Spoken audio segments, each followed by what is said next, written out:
Hello, everyone. Hopefully, everything works out okay. If my internet goes out, I apologize. That's not going to be my fault. I promise. Happy Wednesday, everyone. Well, actually, it's Thursday. I hope everybody's having an amazing day. What'd you guys do today? I literally did my hair over again, and then I've been doing laundry all day because I am not good at doing laundry. So, of course, when my boyfriend starts it, then I'll help him. Like, I guess I have to help him, right? Like, I'm good with everything, but I am not good with laundry. Anybody else like that? I think it's just because we have an obscene amount of clothes. And to be honest with you, I think we are going to be giving a lot of clothes away because we don't wear them. So I hope everybody's doing good. I'm so happy to see you guys all in here. So, this is not going to be a long live stream. There is so much shit going on right now. Like, literally, I have so much. I probably have like maybe 3 or 4 lives back to back. So, I probably will be live Thursday and Friday, both days, calling without a crystal ball out on her fucking bullshit. It's getting ridiculous. But today, it's about Dre. And if you've seen in the title, which I gotta put a picture up, I'm so behind on everything. But if you've seen in the title, I want to get into her as a daughter-in-law because I feel like as a daughter-in-law, she has zero respect. And I realized the one thing that I've never done is go over the video where she is literally bashing Letitia, and I think that that's really what infuriated so many people because regardless of how much you don't like somebody,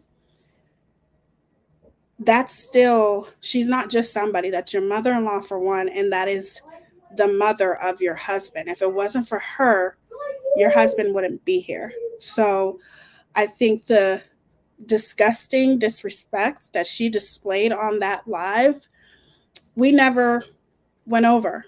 And it's more of a reaction and giving my opinion because at the end of the day, she should be ashamed of herself for the way that she, even up till this day, and we will get into that, of the way that she's acted towards her mother in law up until this day. So, let's get into it. Welcome back to my channel, everyone. I'm so happy to see you guys all here. You guys are all so amazing. And I'm going to pull something up real quick. And I want to watch, I probably should wait and say this tomorrow, but I'm going to say it now. There's been a lot of people that has expressed concern about me calling without a crystal ball out and worried for like her coming after me. Let me just be very 100% clear. I don't give a fuck if without a crystal ball ever was to come after me. If she comes after me, I'll be waiting. You want to go after people that critique you, then don't be on YouTube. There's people who critique me that I don't like, and they can critique me all day and all. They can critique me whenever they feel like it. There's nothing I can do about it. I can't do nothing. All I can do is ignore, and if I want to watch, then I'll watch. But there's a difference between critiquing somebody, calling them out on their BS, and then just fucking being mean and hateful. And I'm not like that without a crystal ball. What I do is I just call her out on her behavior and use her own words against her. That's nothing that she can do anything about. The only thing that she can do is do illegal stuff. And if she does, I'll be waiting because I can do legal stuff. Ain't nobody afraid of her. Okay. You can't go after everybody that calls you out. You just can't do that. But I do appreciate people being concerned, but that's not going to stop me from doing what I do. Okay. Because at the end of the day, because I'll tell you right now, she don't know me. And you can't just And what I mean by illegal is, what's she going to do? Dox me like she stalks every other creator? Well, go ahead and let her do that then. See what happens. It's not like I am not, I wouldn't put up with it. That's for sure. You can't go around doxing people, but I know that that's what she's good at. I'm a smaller creator. I don't even know why she would care what I say. But at the end of the day, don't worry, because ain't nobody scared of her. Okay. Nobody. Okay, let me bring this up really quick.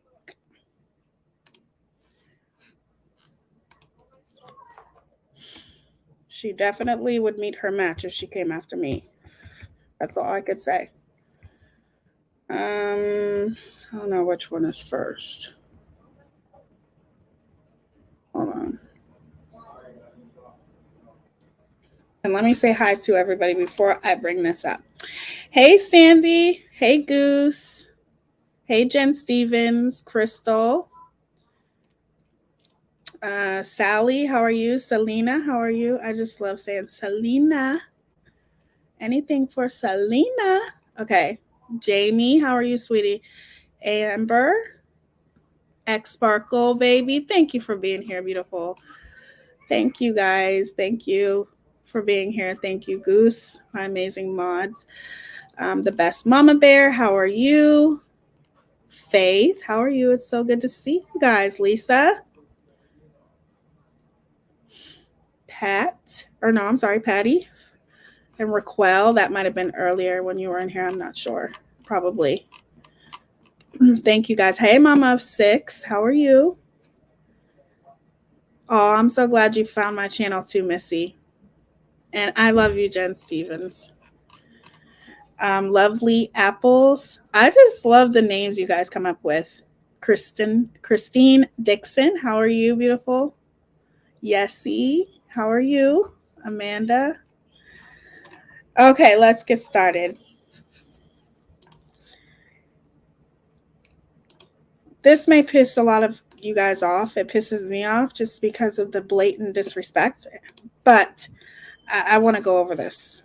I think it's important. I think it's important for everybody to see how disrespectful this woman is. It's not in order, so I'm just going to start with this one. So again, today's video, I'm going to be talking a lot about some rumors that are out against me. Normally, just to let you guys know, you will hear things in the background. You might hear my kids, you might hear my boyfriend in the background. Don't pay any attention to that. Just try to listen to her, because I haven't figured out my Apple computer yet. And when I screen record things, it picks up background noise, and I apologize for that. It's not an echo or anything like that. It's just stuff in the background. I apologize, but just try to focus on her. So again, today's video, I'm going to be talking a lot about some rumors that are out against me. Normally, I never do something like this.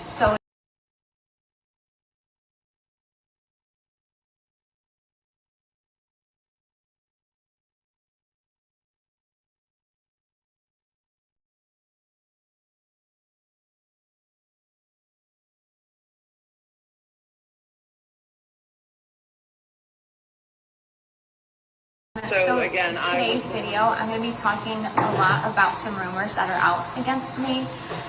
Normally, I never do something like this. So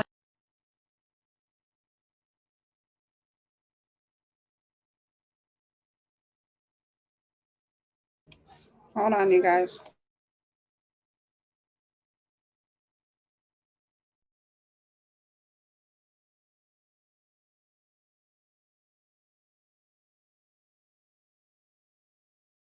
today's video, I'm going to be talking a lot about some rumors that are out against me. Normally, I never do something like this, so it's very different to what is common on my page.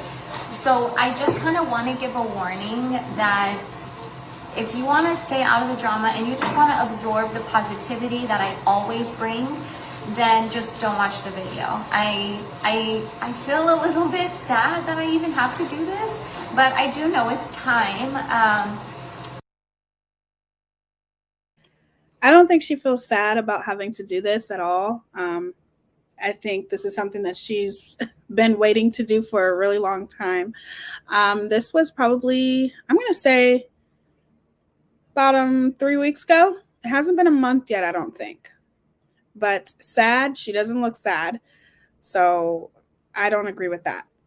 I have a little bit of time on my hands today, so that's why I'm going to go ahead and do this. And also, you know, just I feel like it's necessary to protect my family. So, and that's kind of what it's gone down to, protecting my family, because it's not just rumors and, you know, like I can handle rumors. Say whatever you want to say. Don't affect me none. What you feel about me is your business, not mine. So just whatever.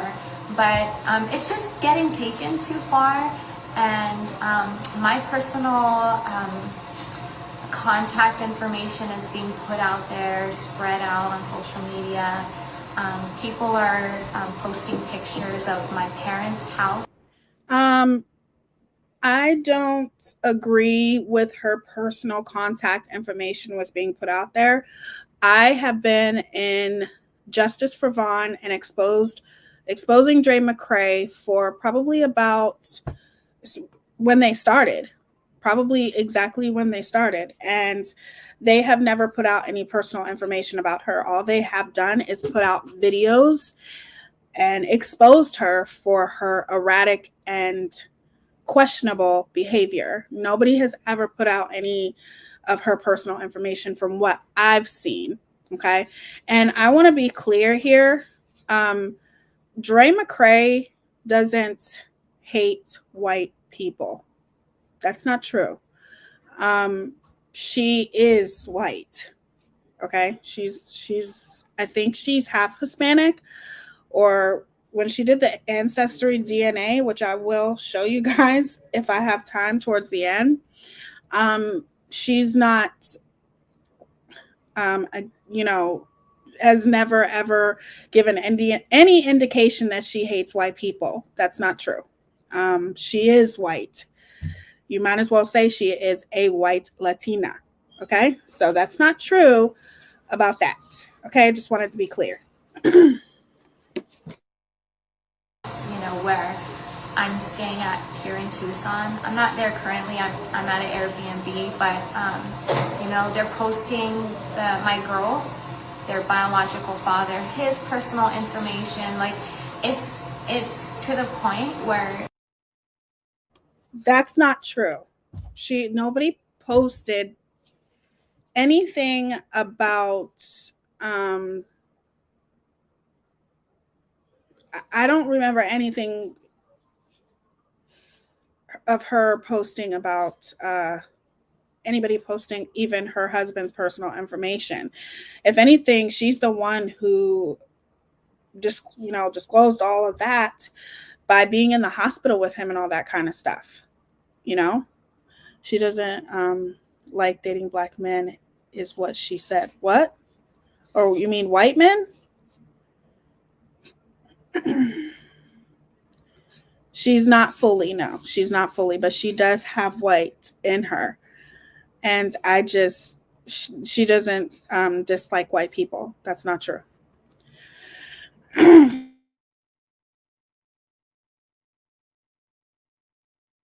It's becoming a danger to me and my family. And I will be going to the FBI about it. So that's how serious it is. I did contact the police, and I recorded the conversation that I had with them. So I'll be playing that on this live.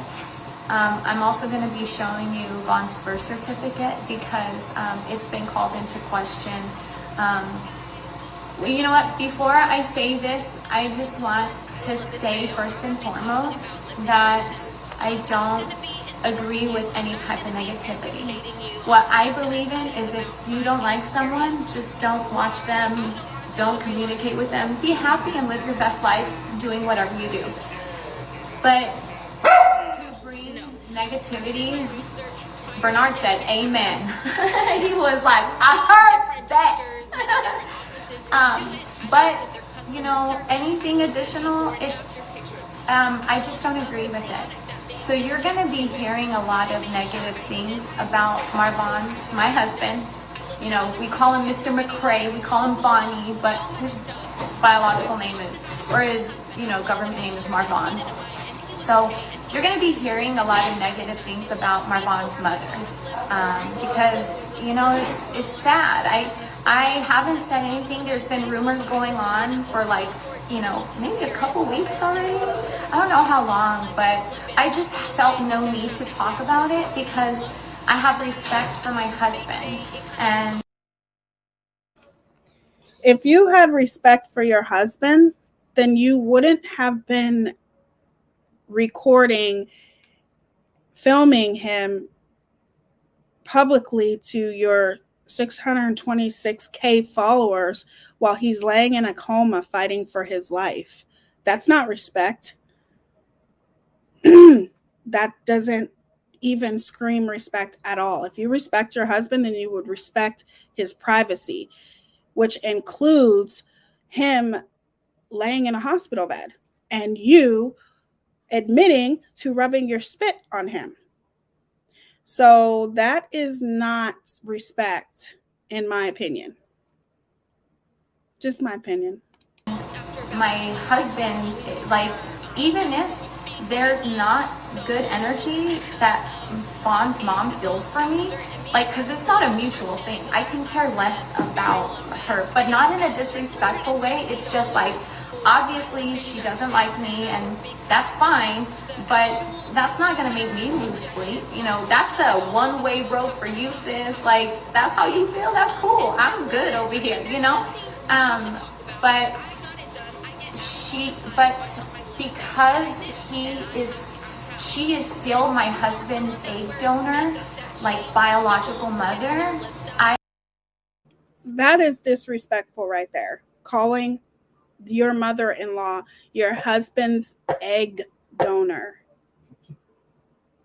Like, how much more disrespectful could you possibly be? That's disrespect to the fullest. You're calling her an egg donor. That's his mother. How dare you call her an egg donor? You want people to see you in a better light, but yet you're sitting here bashing your mother-in-law. I would never. Right. What if I was to do something? I would never do something like that to my boyfriend's mother. Regardless of the situation. Regardless of what it was, if I didn't like her, or even his father. You know, I would never do something like that. That's huge, blatant disrespect. She did what was best for her son, and I 100% respect his mom for that. Exactly. I agree. I have kept quiet to show respect for my husband, because that is the woman that birthed him, you know? And so I do feel, I've never felt that I needed to come out and say something until today. And I've prayed many times about it. So before you guys hear a lot of the things that I'm gonna be speaking about, I just want to make it clear. I do not want her to receive any negativity. I don't want none of Vaughn's family to be negatively affected by this video, even though you're gonna hear quite a bit of alarming things about.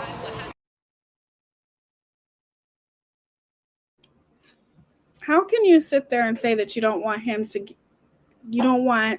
Vaughn's family to get any negativity when you're sitting there bashing her to all of your followers? You're basically insinuating that she's the one who's bringing you all of this trouble. Do you not think that she's going to get any kind of negativity when you're speaking like this? Like, some of them, not all of them. You know, one of Vaughn's sisters is amazing towards me. She's super supportive. She, you know, made sure she has checked on me and my children, wanted to make sure we were okay. even sent money to my PayPal to help ease the cost of the expenses that were occurring, being that, my husband's, in the hospital. We don't live here. Like, that's a lot of money that we're spending, with our expenses. So, she donated some money, which is such a blessing. Like, it's so beautiful. So if you're not aware, my husband said, I'm not sure why the family would donate any type of money to her when I'm pretty sure this woman makes a good amount of money. Did Andrea time travel back to when the truly hard decisions had to be made by a new mom giving up her baby? No. Then she exactly. Does she know that mothers don't leave their kids home alone for a few days to go to Vegas? Yeah, that I heard, and that is not good at all. I would never do something like that. What I do know is, I remember one time I had to go to the hospital to get checked out, and my 11-year-old was here, and my 6-year-old, and this lady in the ambulance truck went. She's like, okay, I'm gonna go down to the ambulance truck, and I'm gonna get a few things. I think she went to go get like blood pressure stuff and whatever. But anyway, she came back up with a police officer, and because I was gonna go in the ambulance truck, and she came back up with a police officer, and she's like, well, never said anything to me. She's like, well, she's gonna leave these two alone while we take her to the hospital. Well, first of all, the hospital is only 5-10 minutes down the road, for one, and for two, literally my 11-year-old is very responsible, but that's not the point. The police officer looked at her and said, there is no law.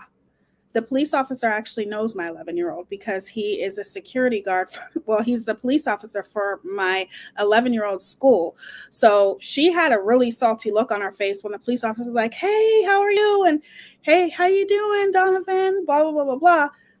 And the police officer said, I don't know why you just did this, because you don't. And I'm like, why would you do this? Like, it's 5 minutes down the road. My son is 11, going on 12 in August. And it's 5 minutes down the road. You know what I'm saying? I just needed to get checked out or whatever. And the police officer's like, there is no law. And he's like, I know, Donovan, he's very responsible. I am, because he always circles around our, condo complex or whatever. So he's like, he's fine. But I thought it was really rude of the lady to do that. But to be honest with you, there is no law when it comes to a child babysitting a child younger than him. But for 4 days, that's crazy. Like, there's no way, like, ever would I ever do anything like that. But as far as the lady was being sneaky, she looked at it like, oh, it's illegal but instead of saying it to me, she goes and gets a cop. And it's a cop that knows us, has nothing but respect, knows me as a mother, knows I would never jeopardize my children. We live in a literally security building, you know what I'm saying, where you have to buzz in to even be able to get in here. So she goes and gets the cop, and the cop's looking at her like, I don't know why you just did this. And I question if she would do that to anybody else, but he's like, I don't know why you just did this. There is no law. He's like, it's fine as long as the mother trusts him, which I think is perfectly fine. I trust him because he knows Donovan. And she's like, oh, okay, and that was it.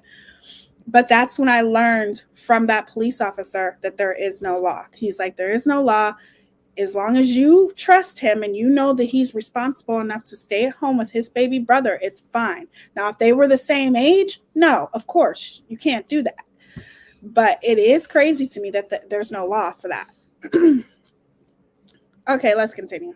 Sustained a brain injury, and he was flown out from Yuma to Tucson and was staying at the VA hospital.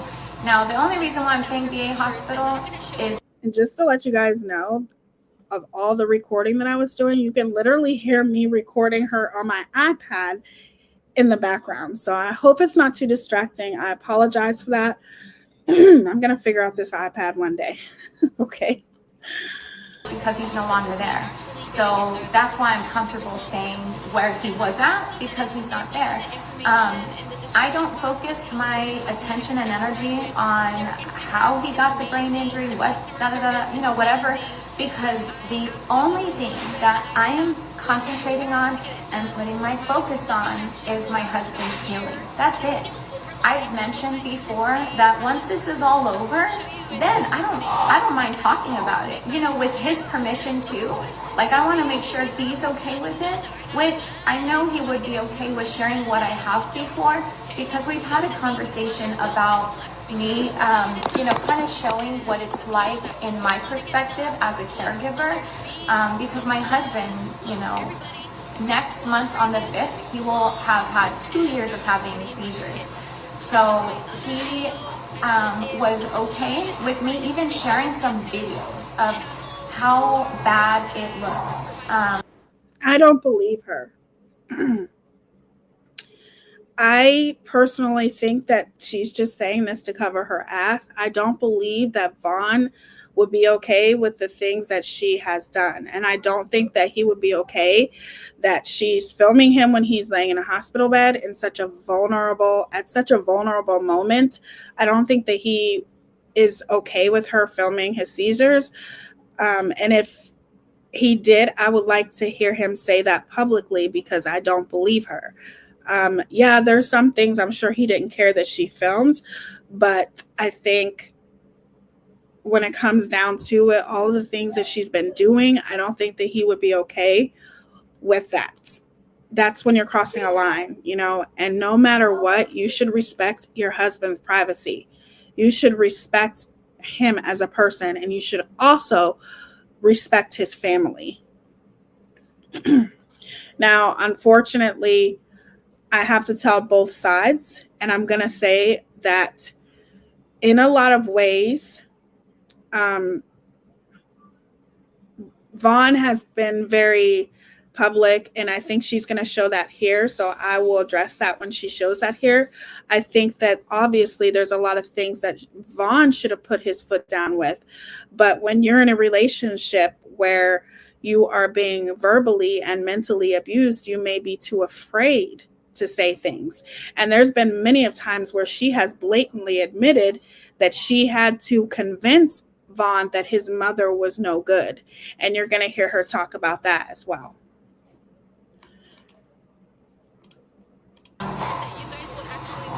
Oh my goodness, that's so good. And he was okay with that. But besides that, I've been on social media for the last 5 years, and we've shown our family life. We've done bomb cooking videos. We've done bomb makeup videos. We've done bomb just hanging out, dancing videos, Wacky Wednesday, Foodie Friday. If y'all remember those days, put them in the comments. Like, let everybody know that Wacky Wednesdays was lit, Foodie Fridays was lit. We even had Therapy Sundays where me and Vaughn would go live. And a lot of times it would just be me, where I would go live and I would share, some really, really big taboo topics. Depression and anxiety, it's more common to talk about now, but for a long time it was like hush hush under the rug. Soy Mexicana, I'm Mexican, and what you don't do in the Mexican culture. And this is not for everyone, but a lot of times you just don't talk about it. Whatever you're dealing with, whatever you're going through, you keep it on the hush because you don't reveal that. And it's still like that in a lot of families and in a lot of cultures, but I was cool with that. Listen, I got depression, I got mental issues, I didn't mind sharing that because it would help someone else to not feel alone. And that was the whole main reason of me starting this page, was to help other people to not feel alone and give them, tips on doing my makeup, or on their makeup. Because, what I mostly wear on my face is from Walmart, girl. Like, Sephora is great and all, but listen, I was a military wife and didn't have that type of money to be buying expensive makeup. And I love makeup. It's my therapy. Like it makes me feel good. Like right now, I am just like, Zang, my makeup looks good. It's the natural, no makeup look, you know, even though I'm caked on and I got a lot, like I enjoy it. And I wanted to share that with others. So just because we've received so much love, we started to open up more about our lives. But you can see on past videos, my husband would always be in my videos with me. So me showing my husband now at the hospital in a coma, this is not something brand new that I wouldn't have done. You know, like I've talked a lot. It is something that you never should have done. First of all, the only good thing that came out of you doing that is that his family saw, and that's the only way that they were able to find out what was going on. That's the only way Letitia was able to find out what was going on with her son, because you put it all out there on social media. That's the only good thing that came out of that. But in my opinion, how public you were and how you literally, to me, invaded your husband's privacy, you know, it ultimately just how much you filmed and how public you are with your life came into your demise, because you literally have people, thousands of creators, critiquing your behavior and talking about your behavior and talking about how something isn't right. And literally, you did this video to kind of basically to save your ass. That's why you did this video. You keep saying that that's something that your husband would be okay with, just to make it look like you love and respect your husband. You don't have any respect for him if you're showing him laying in a coma. That's something that eventually, hopefully, you'll admit one day, because it is despicable, in my opinion. Lot about whenever he would have seizures and different things. So I've shared, my point of saying that is that me sharing this part of my life is not something brand new. It's not for views or likes or whatever else that's being claimed. This is what I've always done. Like I've always shared my personal life because I know it really helps other people, and the response has been amazing. What's sad is that a lot of people tell me that they wish that they would have had my strength, because they would not have pulled the plug on their loved ones so quickly, being that they are seeing the way I'm fighting for my husband. That breaks my heart. Can you imagine how many times that has happened, where the plug is being pulled and doctors are saying this, that, and the other, but what if they had a chance, you know? So anyways, there's so many benefits to me sharing my life. The biggest thing is that if you just don't want to see that, or if you don't agree with that, then just don't watch. You know, block yourself if you want, but just stay away from that. But unfortunately, or I don't say unfortunately, sadly, my husband's mother has been using my platform as a way to say disparaging things about me, and her daughter is... How she found out about her son is through your platform, Dre. She found out that her son was in a coma through your platform. The family found out through your platform. What else were they supposed to do? You're the one who made this public. So because you made this public, they found out. And they used the platform to get their story out. You literally are filming your husband lying in bed, fighting for his life in a coma, and wouldn't give the family the reasoning as to why he was in a coma. They had to go and get that information themselves. That's just ridiculous. No matter what you feel towards his family, they have a right to know what's wrong. A mother has a right to know what's going on with her child and what got her child in such a critical state. But yet you wouldn't tell anybody. So, of course, they had to use social media just like you use social media. And bullshit. Don't sit here and try to say that you weren't taking advantage of the situation. Yes, you were. You were getting lots of views, lots of money. Is your Facebook monetized? Yes. When you were filming him live, laying in the hospital bed, fighting for his life, and I'll always say that, you get paid for those views. Okay?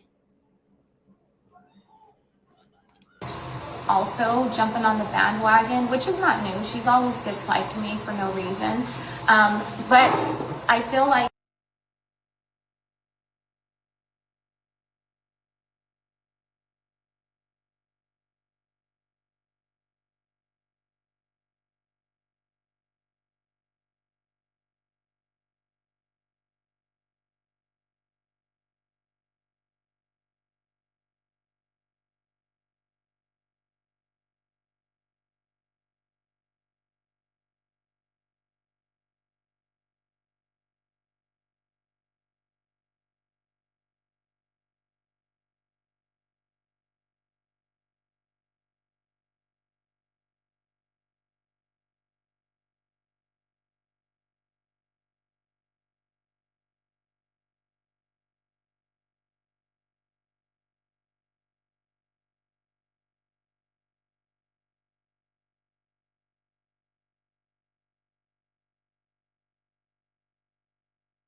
now that things are happening now, they're using this as a excuse to dislike me when they've always felt this way about me.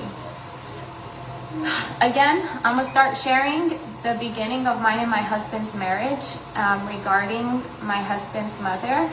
What I don't want is for her to receive any negativity. So if you love me and you support me and you stand with me and you I call bullshit on that. If you didn't want her to receive any negativity, then you shouldn't have done this video in the first place. Of course, she's going to get negativity because of you. When you're putting out all of their business, basically saying that she never liked you, and you're saying to all your subscribers who do love you,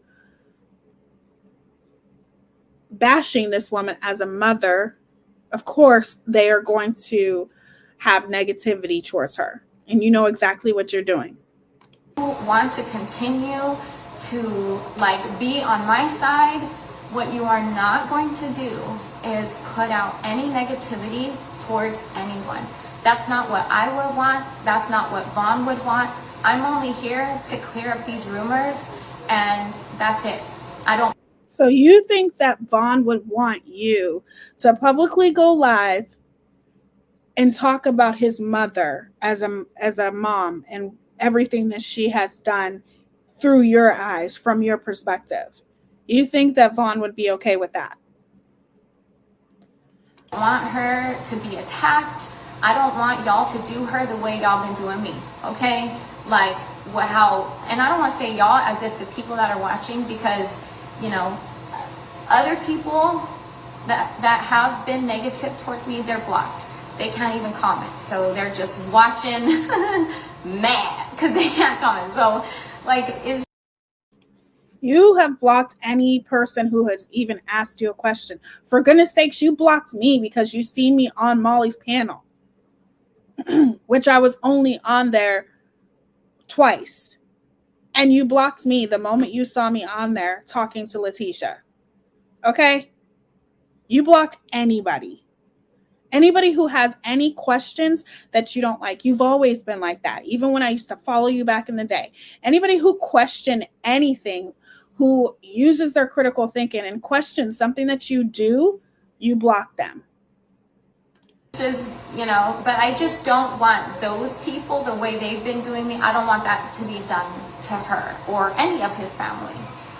So at the beginning of mine and my husband's marriage, he already had well, let me just say this. Let me start from the beginning, when Vaughn was a little baby. First, Vaughn, my husband's mother, we'll call her Miss L, okay, Miss L. Miss L had her firstborn daughter and then had Vaughn, because Vaughn is baby number 2, gave him away and had more. You're not mentioning her age. Her age. She was only 14 years old.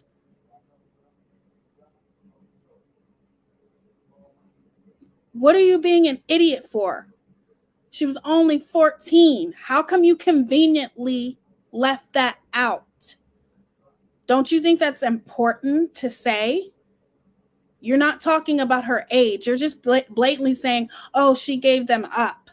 She was 14 and 16 when she had her kids. That's a young age. Children and kept them. So Marvon is the only child. I was 16, but I had my mother to help me. We don't know her situation, and it takes a lot of courage to do something like that. It does. It takes a lot of courage to want the best for your children instead of keeping them in a situation that you can't provide for them. How dare you conveniently leave that out? That she gave up. And it wasn't even her firstborn. So Vaughn's great-grandmother is the person that raised him. And I was talking to her the other day, and I was asking, like, how old was he? Because I've always heard 2 years old, but she says no, that Vaughn's sister was 2 years old and Vaughn was 1 year old. And the reason why she was there was because the mom had to go to prison. She's been to prison for fraud. She has a whole record: fraud, child endangerment, forging checks. She is known to scam people. This is not new. And so she had to go to prison, and she couldn't, obviously she has children, so they had to go somewhere. And Vaughn's grandma, and it's her grandma, it's Vaughn's great-grandma, offered to watch the children for her because she didn't want to see them in the system. Eventually, when she got out, she took both the children with her, but Vaughn would act out and do things that normally he wouldn't do, and almost as a way to show he didn't want to be there. He wanted to be back with his great-grandmother. They were moving from house to house. They never had a stable home environment. Which is why she chose to give him away in the first place, or even temporarily. So what is your point of saying all this? So he wanted to go back and live with his grandma. So what? What's your point? And they were sleeping on the floor. And Vaughn felt like, I don't need to sleep on the floor. I have a bed at my great-grandma's house. Eventually, Miss L couldn't take caring for Vaughn anymore. So she gave him up. And she gave him up to the great-grandmother. And normally, in situations like this, the person will be the legal guardian, right? But no. Vaughn's great-grandmother, which now I'm going to show you the birth certificate. And I do have the original birth certificate. What is the point of you showing the birth certificate? What is the point of that? It's to continue to bash Vaughn's mother. certificate where it has the egg donor, Miss L's name. However, that is now null and void. It doesn't, that's not active. It's not something that that's useful anymore, because this is the real birth certificate now. So I know it's being called into question, and she's saying that she's raised him all his life, but she hasn't. That's a lie. She has never said she raised him all his life. That's not what she's saying. Okay? She told her story of what happened. That's not what she's saying. The reason why you're doing this is because you're trying to discredit her, because you're trying to make it seem as though she has no right to want to know any information about her son because she wasn't in his life. If she wasn't in his life, or she wasn't, that's irrelevant. She still has a right to know what happened to her child. She still has a right to know. No matter what you show, no matter what birth certificates you show, just because she wasn't in his life, or just because it was this time or that time, whatever the situation was, is completely irrelevant. The birth certificate, that's irrelevant too. What matters is that she is his mother. She spoke with him weeks before this even happened, and she has a right to know why her son has a brain injury. She has a right to know all of these things. A birth certificate proves nothing. So let me show you. So here we see Marvon Taraz Mccray. Here's his name. And the fact that you're showing his birth certificate really proves the blatant disrespect, and it shows how much lack of respect that you have for your husband. Why would you publicly show his birth certificate? Because you don't give a fuck about anything else but yourself, and you're doing this to save your own ass. Did you ever stop to think about your husband before you did this video, and before you chose to divulge all of this personal information about your husband, telling his whole life story and bashing his mother? How could you just, even especially to a Marine, to just show all of his personal information like that? I would never in a million years show my boyfriend's personal information just to save my own ass. And the mother, O.C. Mccray, and the father, Isaiah Mccray. So this is Vaughn's, that is his great-grandmother, okay? This right here is Vaughn's great-grandmother and great-grandfather. And how do we even know that this birth certificate is real?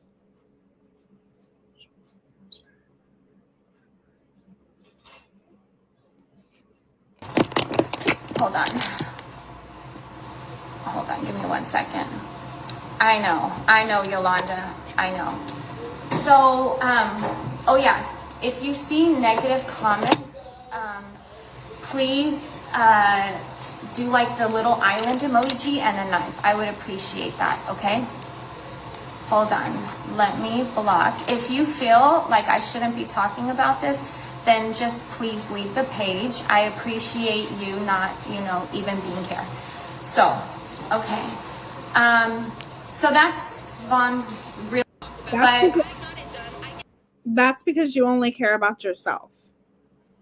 Okay? There are people in your comment section that actually use their critical thinking and that didn't drink your Kool-Aid, and they are blatantly telling you that this is wrong. There is no reason for you to be doing all of this extra bullshit just to discredit and bash this mother of a child.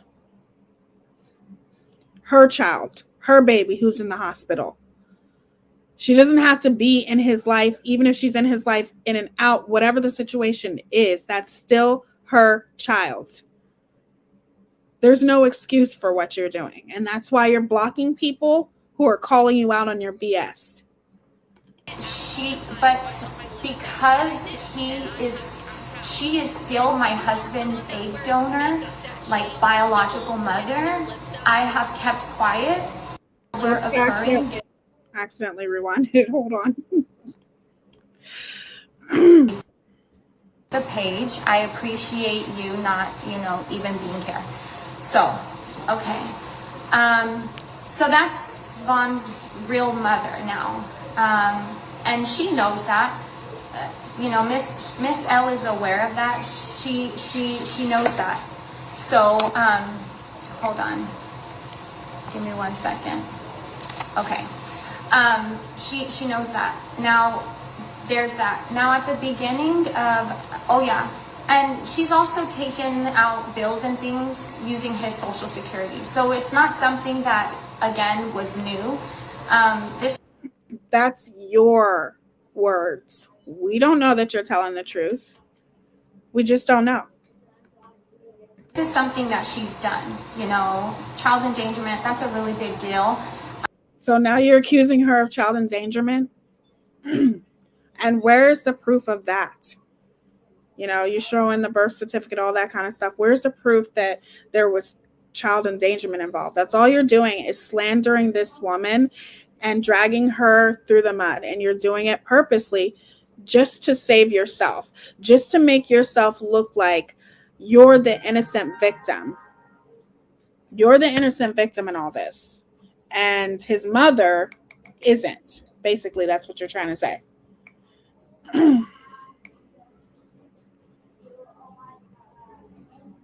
All right. And so Vaughn stayed down the street from his mother.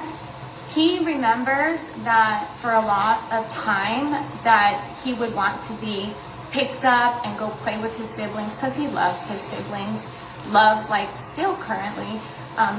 He's probably going to have some opinions on their actions towards me, but I know he still has love in his heart for them.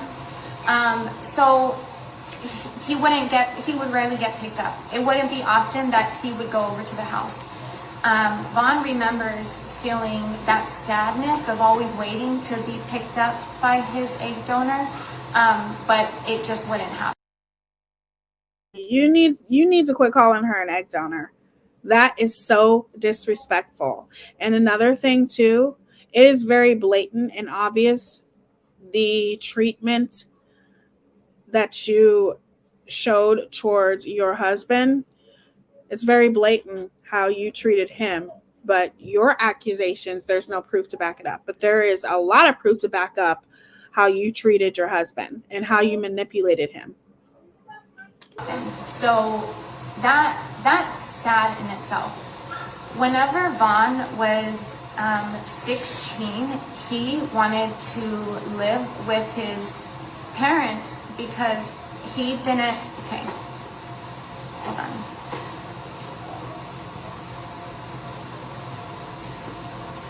Okay, he didn't, hold on. I have a screen recording I want to show you because there's going to be, with her. I'm going to assume that this is the video. Oh, hold on. Why doesn't it have video? Hold on. Or sound. I'm sorry. This video is released by his biological mother. I wonder, that's weird. Get it to work by his biological mother and biological father. He would not have been the man that he is today, which is such a loving, caring, kind individual. That's who he is. And I couldn't agree more. The reason why Vaughn is such an amazing man is because he was raised by two incredible people who his great-grandfather has now passed, but his great-grandmother is very much aware of what's going on with Vaughn. Now, if I'm not mistaken, his great-grandmother, doesn't she have dementia? If I'm not mistaken. Now, I could be wrong, but I thought that she had dementia. I've been in contact with her. You know, I even posted TikToks. I do have a recording of her basically saying that, you know, what Miss L forgets is that she gave up her son and that she's the mother. Now, I can't play that because she has asked me not to play. You know what? Is it Rock Serenity? You're right. You want to know how I know a birth certificate can't be changed regardless of adoption? You want to know how I know? Because when I was born, and I was born in Chicago, my last name was wrong and the date was wrong. I had to go to court to get that fixed. And I had to get a court order stating that that was fixed. Okay. And then I also had to, they couldn't change it. What they had to do was in Chicago, they had to scratch out my last name and put my real last name. But you can't just scratch it out. Chicago had to do it. And even with them doing it, I have to make sure every single time I go to the BMV, I have to make sure that I have that court order saying that my last name was changed. If I don't have that, they won't take it. They will not take it. So basically, and the judge even said if when you go to the BMV and they see this court order, if they don't take it, you can sue the BMV. I'm the judge, I'm changing it, but you have to keep this with you every single time you go there. So every single time. I don't even think that it was the not my birth date, but the last two digits of when I was born. That had to be changed too. And to be honest with you, I don't even know if my mom, because my mom had to pay for both of them. My mother wasn't really worried about the date. She was just worried about my last name. So every time I go to the B&V, and every state is different. Every state, some states, I think they can do so. I don't know, but I just know in Chicago, they cannot change anything. So that what they do is they go on the computer, they put a line through my last name and what it was changed to. And then when I go to the BMV, I have to have that court order every single time. So that's how I know no birth certificates can be changed. I don't know what she's talking about. Thank you for bringing that to our attention. Rock Serenity, you are 100% correct. Any other conversations of her, which is a great grandmother, because the family's making trouble for them. That's sad. That is. What are you talking about, Queen Bluntress? First of all, nobody is diagnosing her with anything. I'm not diagnosing her with anything. I'm just saying this is all my opinion, and everybody else is entitled to their opinion as well. But none of us are doctors in here. None of us claim to be psychiatrists or anything like that. I'm just stating my opinion. And everyone else should be only stating. You cannot diagnose her. So if anybody's diagnosing her, don't do that because none of us are doctors. There might be some doctors in here, but none of us are doctors. All we can do is give our opinions about the situation. You know what I mean?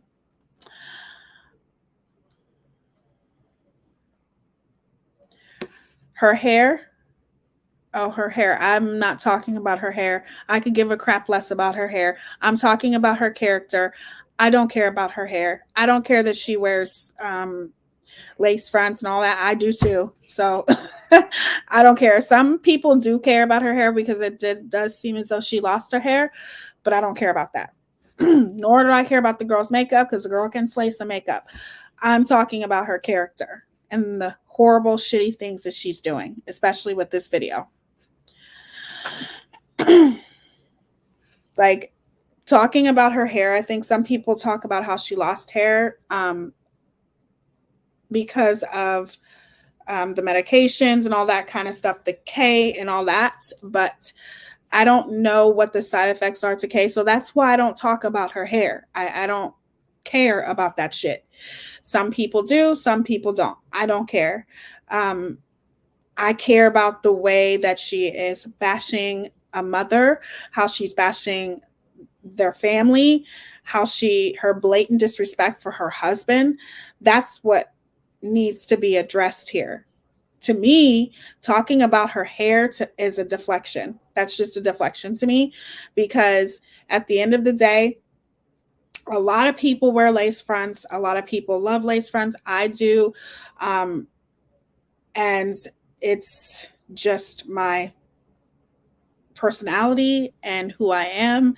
That's never going to change no matter what anybody says. And even when I wear half or whatever, it's my thing. And I have definitely experienced even hair loss myself, and it has nothing to do with anything but me having COVID. So yeah, it could be thyroid disorder, and it could be anything. Well, my daughter's husband was stationed with them. The husband isn't so innocent. Also, the family. I have the inside scoop from people at Camp Pendleton. Well, here's the thing. That's just a deflection too, Queen Bluntress. And I'll tell you why that's a deflection. Because at the end of the day, are you justifying this video? Because that's what we're talking about here. We are talking about the video. We are talking about her blatant disrespect. We're talking about what she is doing right now. And just because everyone has a past, including Dre, including Vaughn, including Letitia, including her family, everyone has a past. That it is what it is. But what we're talking about is the present. We're talking about what this woman is doing right now. It doesn't matter if you think that the husband isn't so innocent. That's a deflection. I don't have time for deflections, okay? I don't. Either you're going to acknowledge this video or go talk about that somewhere else where somebody else is talking about her husband's past and all that shit, okay? That's what we're talking about.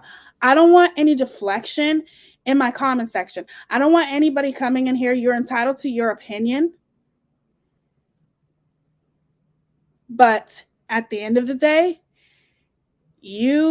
that's not what we're talking about. You're right. I have a past. Everybody has a past. I'm talking about now. I'm talking about this video. And if you can't get into the conversation and talk about this video and acknowledge what this woman is doing right now, then go ahead and take your nonsense somewhere else, okay? Thank you. Yeah, this is how toxic Vaughn's, you have to push the sound at the bottom of videos. Oh, thank you for saying that. Okay, let me try that again. Why would you give an elderly lady trouble? She's in an assisted living place. She has all these health issues. What is there to be upset about? Why are you going to her and causing her trouble because she calls herself mama? She is the mama. And even my husband doesn't call his great-grandmother, hey great-grandmother. He calls her mama because that's his mom. That's the mother that has been there for him, raising him all his life. Now, although he moved in with his biological mother for some time, he was never, it's not, I don't see it. This is the video, but I'm turning it up and my sound is on, but I don't see where there's a sound. Yeah, this is different. Can you let Jessica know? Oh, she does know. Okay. Just stay tuned. Hopefully we'll get that fixed. Or just tell her to find out, send me the link to the video and give me the minute mark and then I could just play the video. So, because it's a screen recording, so we'll take it off the charger. Okay, hold on. Yeah, it's not. Hold on, she just sent me the link, so I will go to the I'll go to the minute whenever it's there. So Vaughn, when we got married, the mother never cared for me. which is fine. You don't even know me, you know. It's the biological mother, you know. She never cared, like she never cared about me, which is fine. I, you know, have your reservations about me, that's fine. Well, we were already married, and so, you know, what I feel is like, you know, talk to your son, but also show support still. She's never showed support for our marriage, not at any point in our marriage has she shown support. Whenever Vaughn was newly in the military, well, she needed a loan because she's starting her own taxi cab business, or she already had one, I don't know. But she wanted a vehicle for her taxi cab business, but she couldn't get one because of her prison record. So she had asked Vaughn if he would be the co-owner or the co-signer. Well, the vehicle was... You just had to throw that in there because of her prison record. Okay. And all of this is a smear campaign. This is you showing deflection because you know how bad it makes you look that you couldn't even tell your husband's family the condition he was in and what caused him to be in that condition, which they were perfectly well within their right to know. And you didn't tell them that. And that's what started this whole entire thing. But to bash a mother like this is disgusting to me. And that's why I was talking to that girl, because I don't deal well with deflections. I don't deal well with deflections. And I don't deal well with manipulation tactics either. Either you come in here and you talk about the topic at hand, okay? Or go somewhere else where they're talking about what you want to talk about. I don't like that. And that's the only thing, in my opinion, that she was doing. We know everybody has a past. What does that have to do with now? And what does that have to do with her being on video talking to her thousands of subscribers, bashing a mother? Okay, there's no deflection from that. People think they can deflect when you tell them, well, I know you did this or I know you did that. I've seen it blatantly. No, we did this and girl, bye. No, don't tell me what I know I saw. People always deflect. Get over yourself. Take your deflection somewhere else.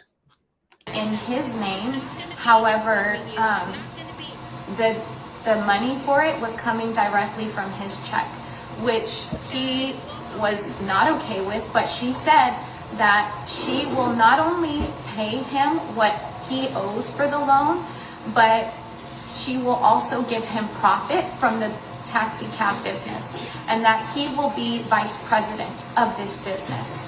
So then, you know, this loan was $490 every month. And this was, Vaughn didn't even have a vehicle for himself.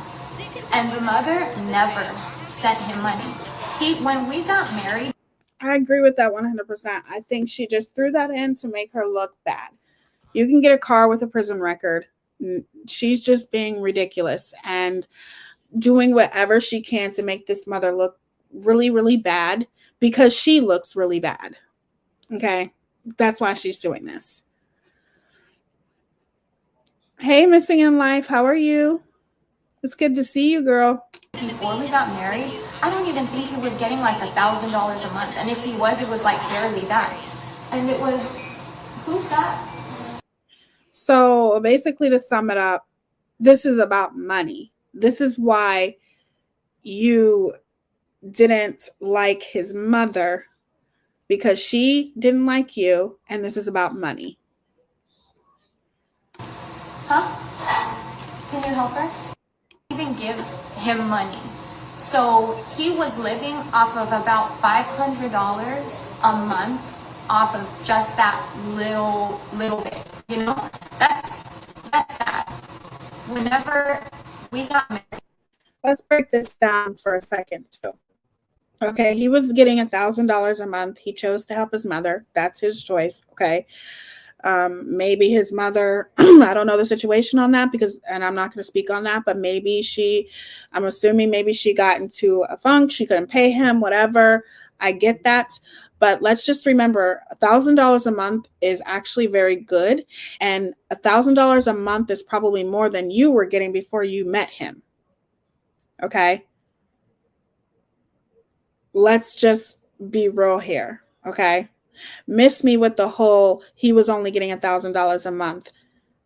$1,000 a month is good, especially for someone who was only 21 years old, or however old he was at that time, which he was still very young, because you're saying you guys had just got married or whatever, but $1,000 a month is good. There's a lot of people that wish they would get $1,000 a month. So miss me with that. Like, I didn't mind that, he had this loan with her. That's what was happening, fine.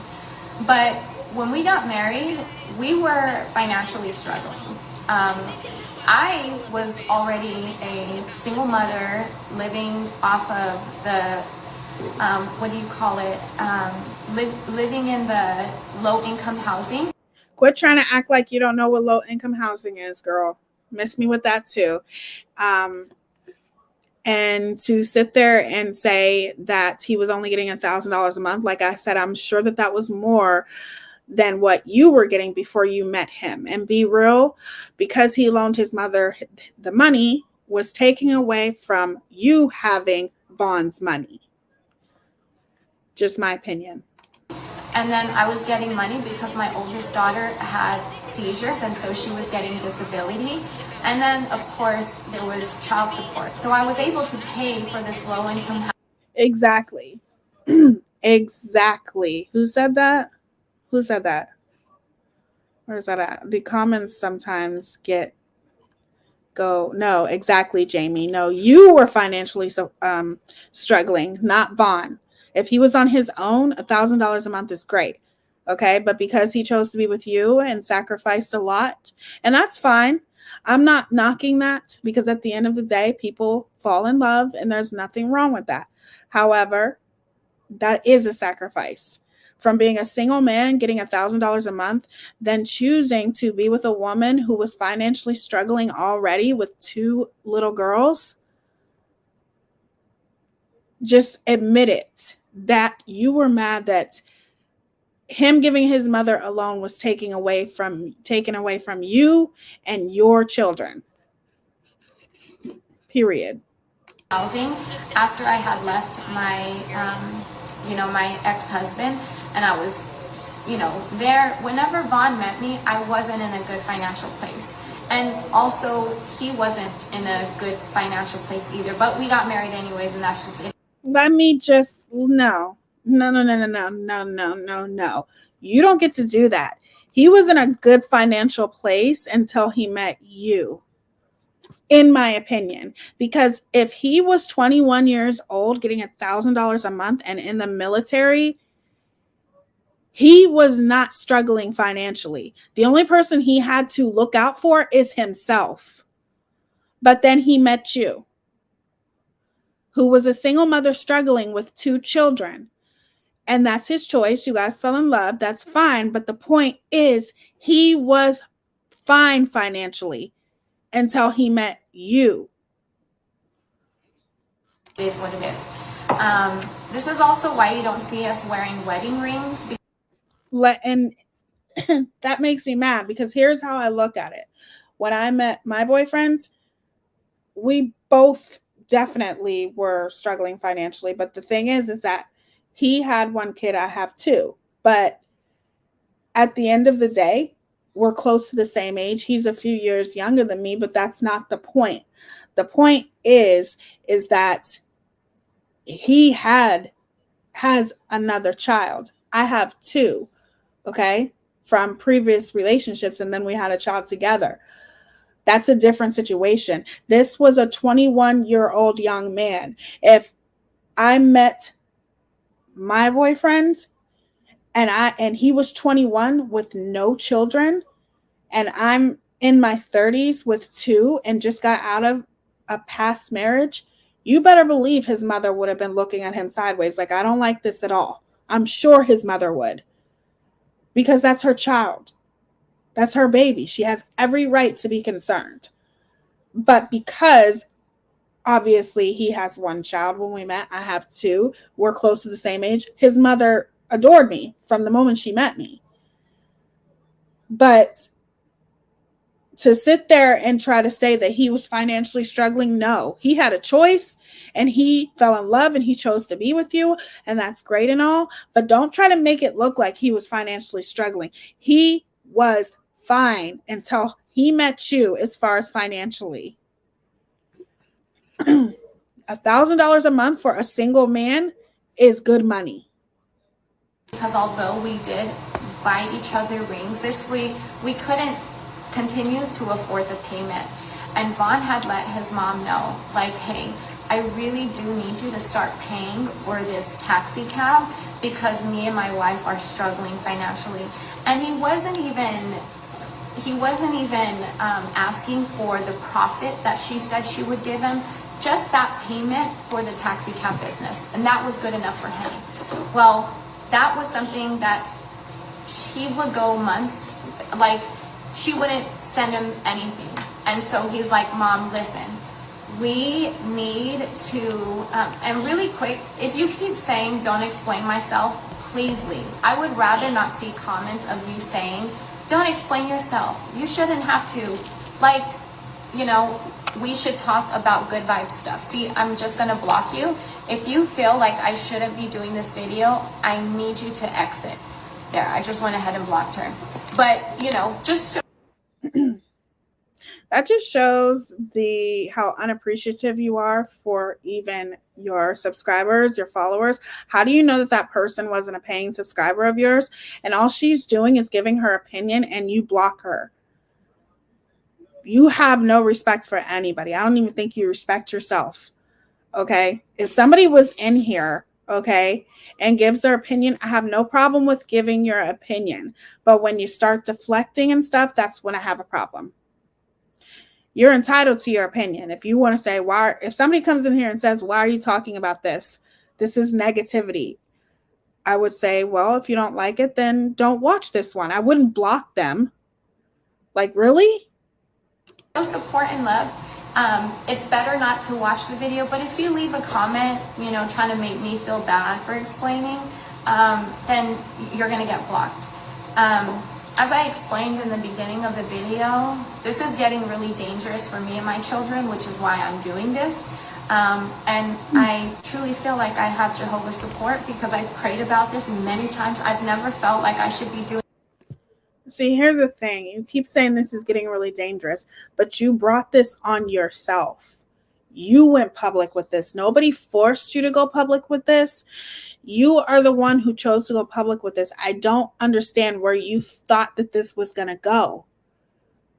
That's not a normal thing to be in a hospital room, okay, having erratic behavior, telling people that your husband has a brain injury, but not telling nobody why when you tell your audience everything, telling people to take pictures of you while you're standing in front of your husband fighting for his life in a hospital. Of course, people are going to start paying attention to this. Sweetheart, you're not like a smaller creator. You are a bigger creator on Facebook. Of course, people were going to start paying attention to this. I don't understand what you thought the outcome was going to be. This until right now. And I feel like it's very important. And I agree in doing this video, which is why I'm doing it. If I didn't, I wouldn't. So positive energy only. So this right here, you know, I wouldn't normally talk about drama or whatever, but this is different circumstances. So if you want to just catch me on my next live, that would be better to come up. And that's what you should have said to the lady instead of blocking her. Maybe she wasn't there in the beginning. So maybe you should have said, listen, if you don't want to be here, then please exit and come back another time when I'm not talking about something negative. You don't just block somebody just because they ask a question. Watch me then. So he wasn't even asking for the profit that she said she would give him, just that amount, because he's about to give up his wedding rings. He's not going to be able to pay for his wedding rings anymore. It's going to be financially bad for him. And then also he was telling her, like, in the military, you can't be having financial issues. I might say it wrong, but I think you can even get written up or NJP'd, which I don't really remember what that means, but you can get in trouble for financial issues in the military. And he was telling her, please, can you do this, blah, blah, blah. And eventually we had to give up our wedding rings. Here's the thing. I really don't think that that pressure was coming from Vaughn. I think that pressure was coming from you putting pressure on Vaughn to pressure his mother, because that's less money in his pocket, which benefits you when he has more money in his pocket versus less. That's just my opinion. We couldn't afford it anymore, which is fine. You know, what matters is that we have a roof over our head, we got food on the table. Although it hurt because, you know, the ring symbolized something really special between me and him, but, you know, we got to make do with what we got. So it was no problem to do that so that we can continue to feed our children. Well, we were still struggling. My oldest daughter was diagnosed with mild cerebral palsy, and it was really hard for us to even buy tennis shoes because she would need a very special shoe to fit her leg brace. And then her bed, Bella's bed, had broke, but she had the mattress. So the mattress was on the floor in her room, and she, you know, she still slept on a mattress, which is cool and all, but we couldn't even afford to buy her a new bed frame. Now, in the grand scheme of things, at least she's... See, here's where you're making no sense, because you're saying we couldn't even afford to have a, you know, a bed frame for your daughter, but what would you have done if you weren't with Vaughn? Wouldn't you still be in that same position? Are you saying that just because Vaughn loaned his mother money, that's what puts you guys in that position? I call bullshit on that as well. And that's just my opinion. You said that you were struggling prior to even meeting Vaughn. So you would have been struggling even if you weren't with him. You're only doing this to continue to degrade and drag his mother, your husband's mother. Yeah, she could have found one on Craigslist, anything like that. But I really feel like, regardless of whether she was with him or not, you were already struggling. You were struggling prior to meeting Vaughn. Why are you acting like it's all brand new that you were struggling when you got married to him? When you just blatantly admitted that you were struggling, you were a struggling single mother of two, living in low-income housing. No, when you met Vaughn, you expected for it to be better. You expected for your situation to change. At least she's sleeping on a mattress. But I didn't like the fact that, you know, that's $500 that she should have been giving to Vaughn for our support of our family, and that would have helped. But my daughter is sleeping on the mattress on the floor because she doesn't want to pay her responsibilities. She doesn't want to, you know... I'll admit $500 is a lot of money, okay? But here's the thing. You have two children. Excuse me. You were struggling before you even met Vaughn. All I'm saying is you're acting like this struggling is brand new, and it's not brand new. Okay? You were struggling prior to meeting him. So basically, you're blaming all of your struggling on the fact that Vaughn chose to loan his mother money, and she wasn't paying him back like she said she would.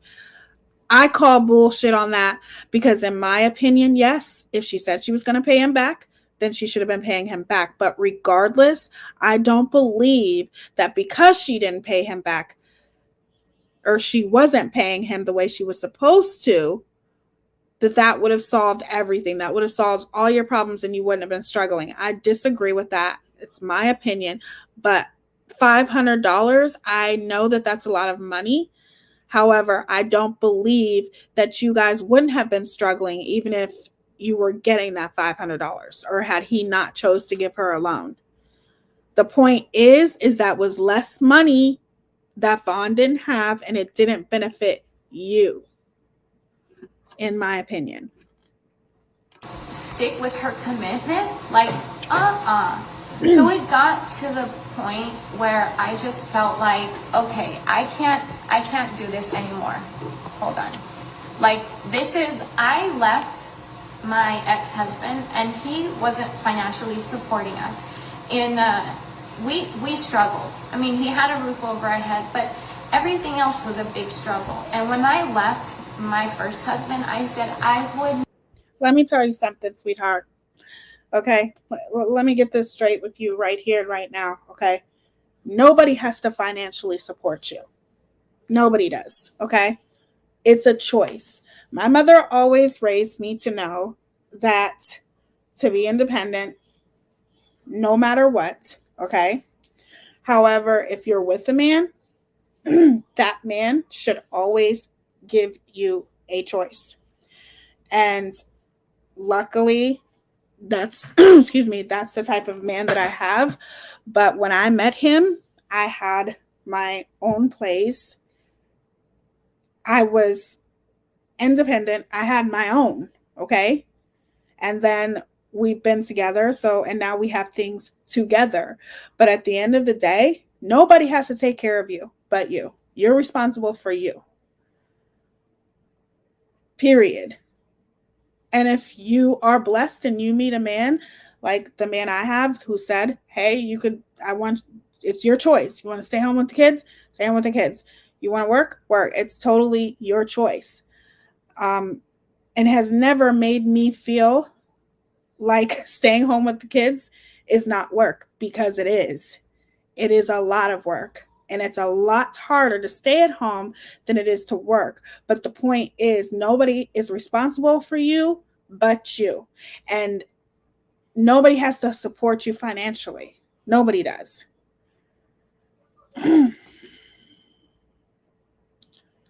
Never, ever put me in a situation ever where my children are coming last, where they're not getting at least their basic things and needs because of the person who's supposed to take care of them. You're talking about your children coming last, but see, here's the thing. I understand that when you meet a partner, the more time that you're together, those children become their own. You know what I'm saying? Like, my boyfriend loves my children just like his own children. It should be that way. Okay?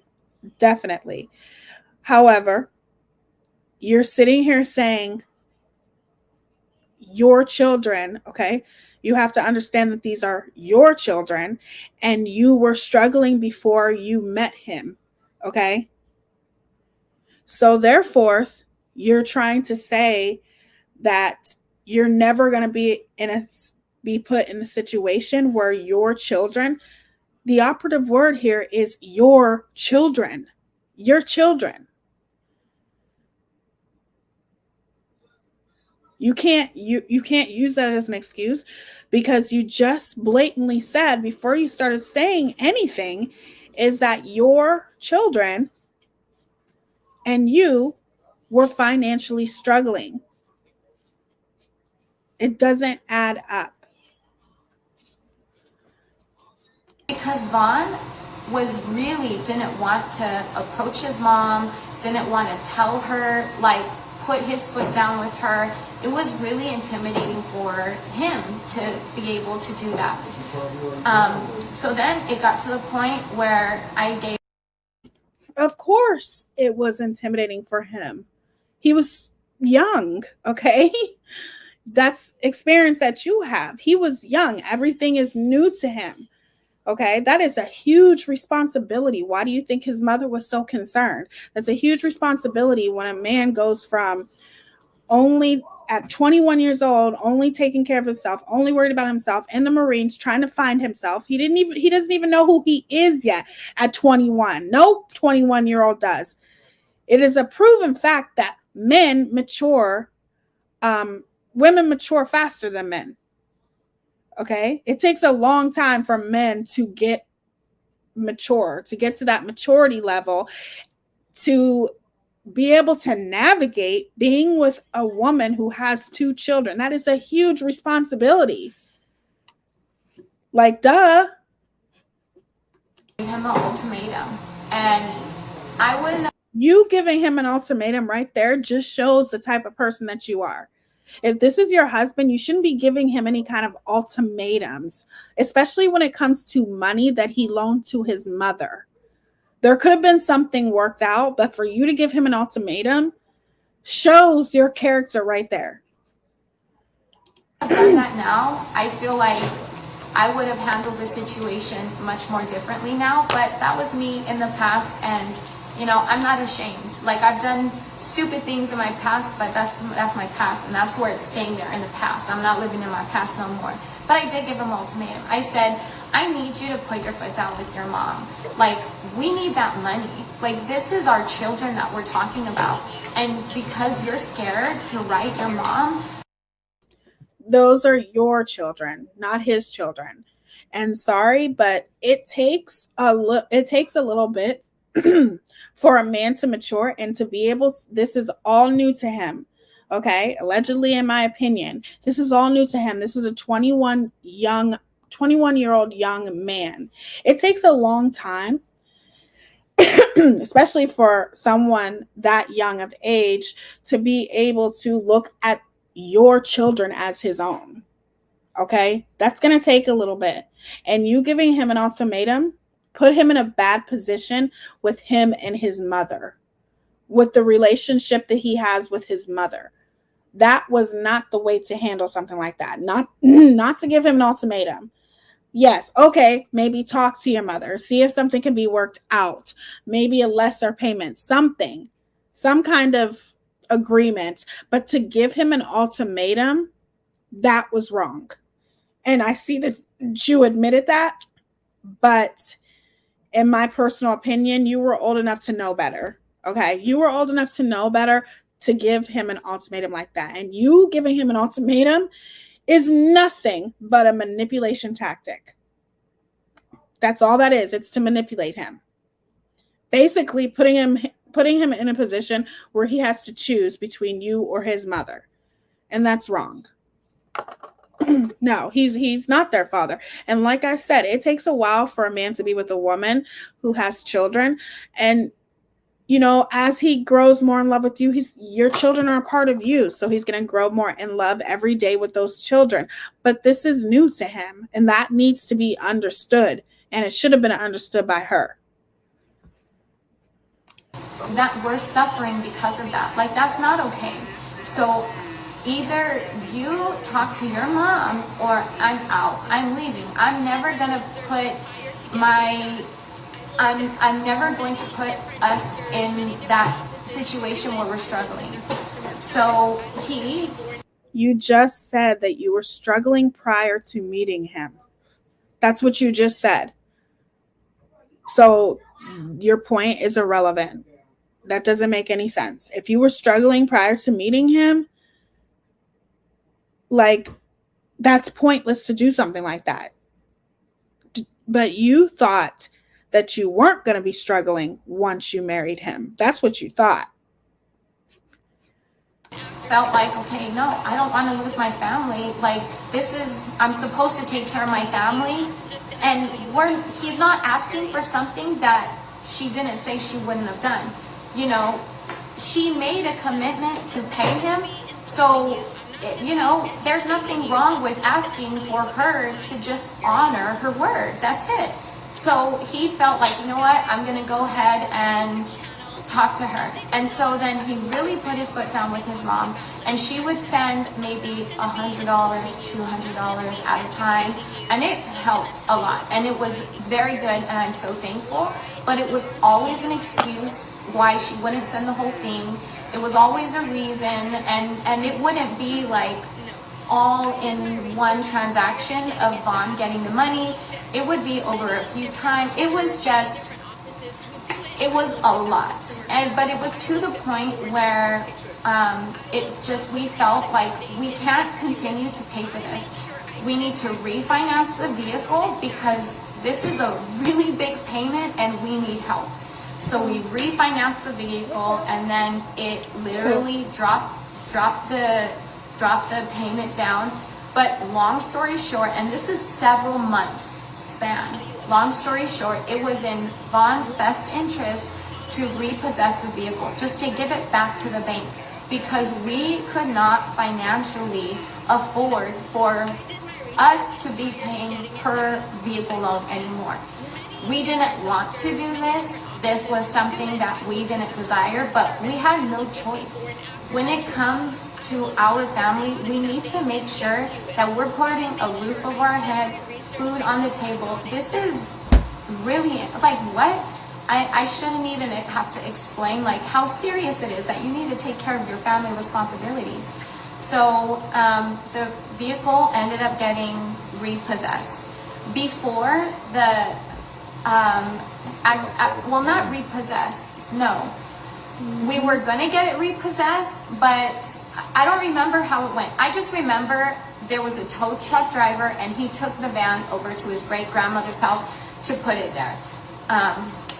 So then, because we weren't even sure that she had insurance for the vehicle either. And Vaughn's name is on that vehicle. It was just a mess. So then Vaughn had called a tow truck driver and told his mom, like, hey, there's gonna be someone that's gonna go and get the vehicle. Now Vaughn's stepdad, like, cause Miss L is married and she's been married for quite some time.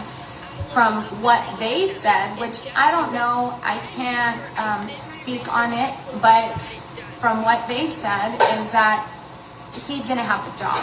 And like, he, being the man of the house, should have been taking care of that family, of them. Now he would call Vaughn and saying, you don't even know what you're doing. You're taking food away from your brothers. Like, how can you do that to your mother? You know, guilt tripping him. And it wasn't just one or two conversations. It was continuous of making Vaughn feel bad for having to take away the vehicle just because he couldn't financially afford it anymore. But you guilt tripped him too, didn't you, Dre? You gave him an ultimatum. So really, what's the difference? Okay. If the mother said that, okay, but you guilt tripped him too. You literally gave him an ultimatum and made him choose between you and his mother. So his mother says something and expressed her anger or whatever it is that she chose to do. That's no different from what you did. You put him in a bad situation overall. And that's a horrible situation for a son / husband to be in. It really is. And no son / husband should ever be in that situation where he has to choose between his wife and his mother. That's just horrible. You're a hypocrite. You're literally saying, oh, she was making him feel bad. Well, how do you think you made him feel? Constantly nagging him about, we need this money, and then you give him an ultimatum. It's the same thing. And the way that Vaughn was being portrayed and attacked, like, all Vaughn is asking for is for you to honor your commitment. Not even the profit, like I said, not even, get as him as the vice president of the company. Like, he's not even asking for anything besides just pay what you owe. That's it. Because we need the money. So they were guilt tripping Vaughn like bad, making him feel like a POS and just really bad for you're taking away food and money from your siblings, whatever. And that really caused a strain in their relationship together. Well, the tow truck driver got to the house and the tow truck driver said, hey, I just want to let you know, like, I want to let you know the condition of the vehicle before I pick it up, because I don't want you to think that this is something that happened while the vehicle was being transported. It was so that, like, they had to take pictures of the vehicle. Like, the vehicle was all damaged. And what it feels like, because we don't know, but what it seemed like is they must have took a bat to the vehicle because they were so upset because the van was damaged. Like, I don't believe her. I don't believe the van was damaged. Anything like that. I just don't believe her with that. Like, very damaged whenever it got over to great grandma's house. Like, it was like, this is how low and toxic these people are. That's just crazy. How you don't, like I said, this is all alleged. We do not know if this is true or not. This is just her version of the story. And remember, there's two sides to every story. So anyways, that was that. That really put a major strain on their relationship. Then a few months down the road, like, they're no longer communicating really. Vaughn's never really had communication like that with his biological mother ever. It's always been, very, very, what's the word? Sparse.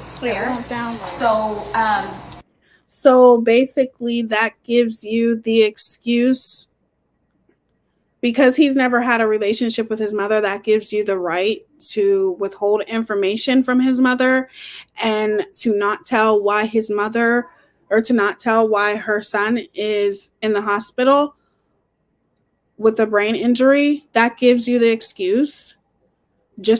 That's ridiculous. This just made it much worse. There was also a time when me and Vaughn have made decisions as married couples, and they would just go out and attack Vaughn for not consulting with them first. Why didn't you talk to me about it?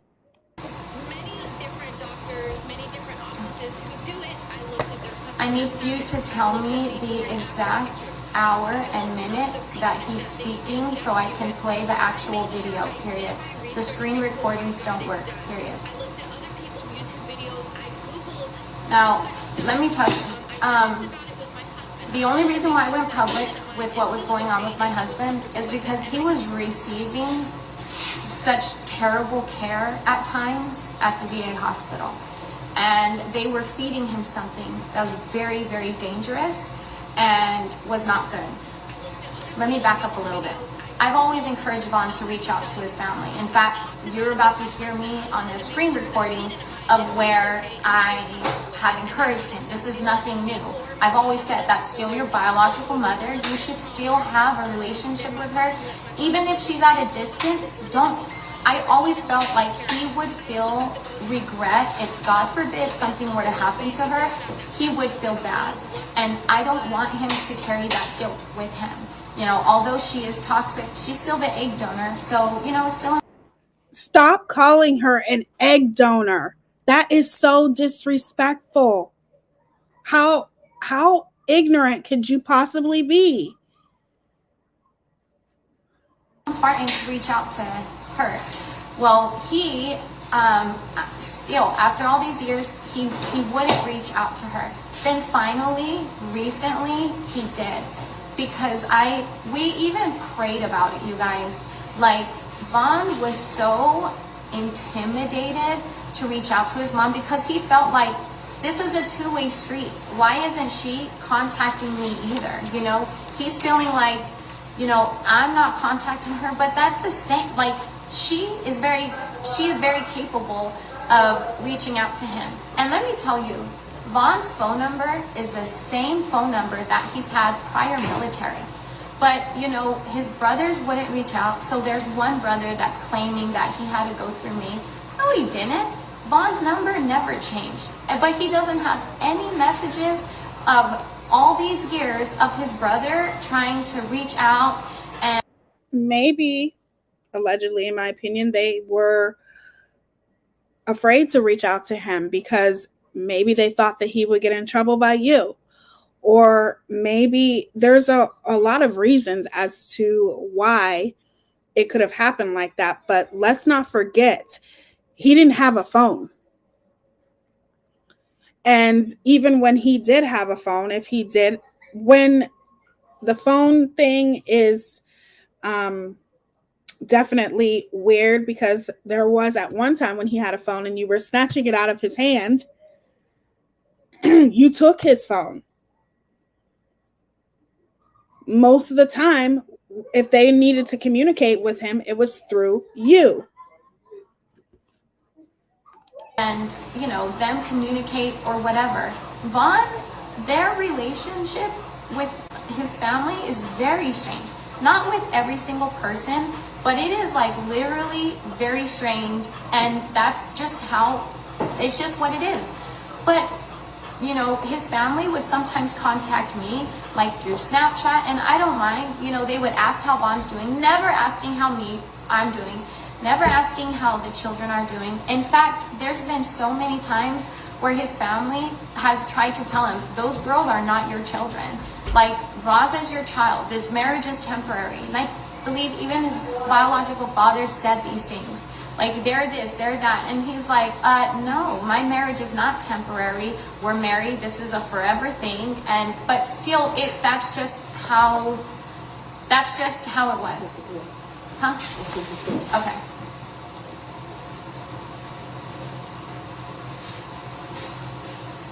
It's at 3:06, 3 minutes, 3 hours. Okay.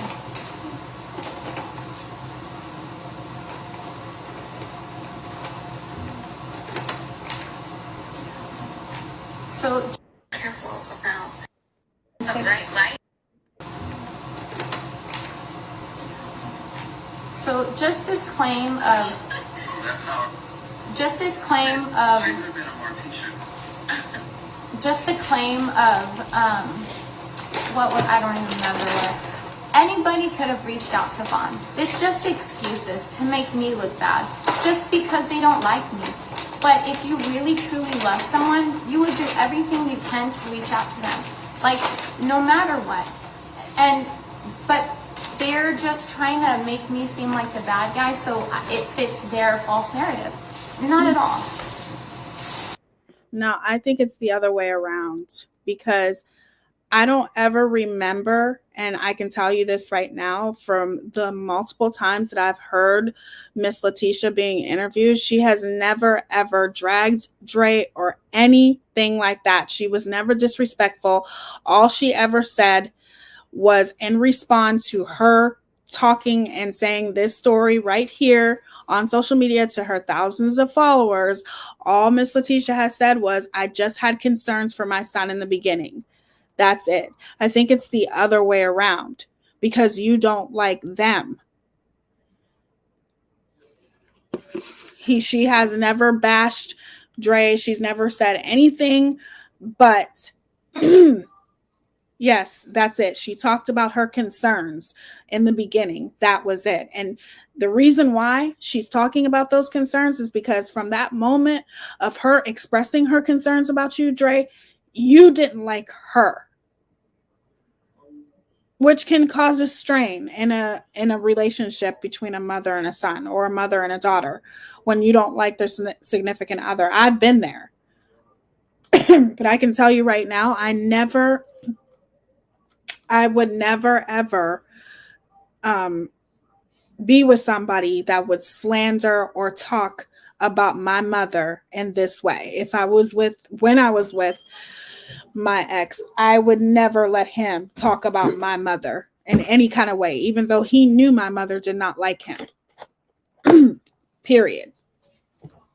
And I don't see why anyone who has respect for the person they're with would do something like that. Of course, that was the firstborn, so. Yeah, no, personally speaking, Rima, I don't think that it's because I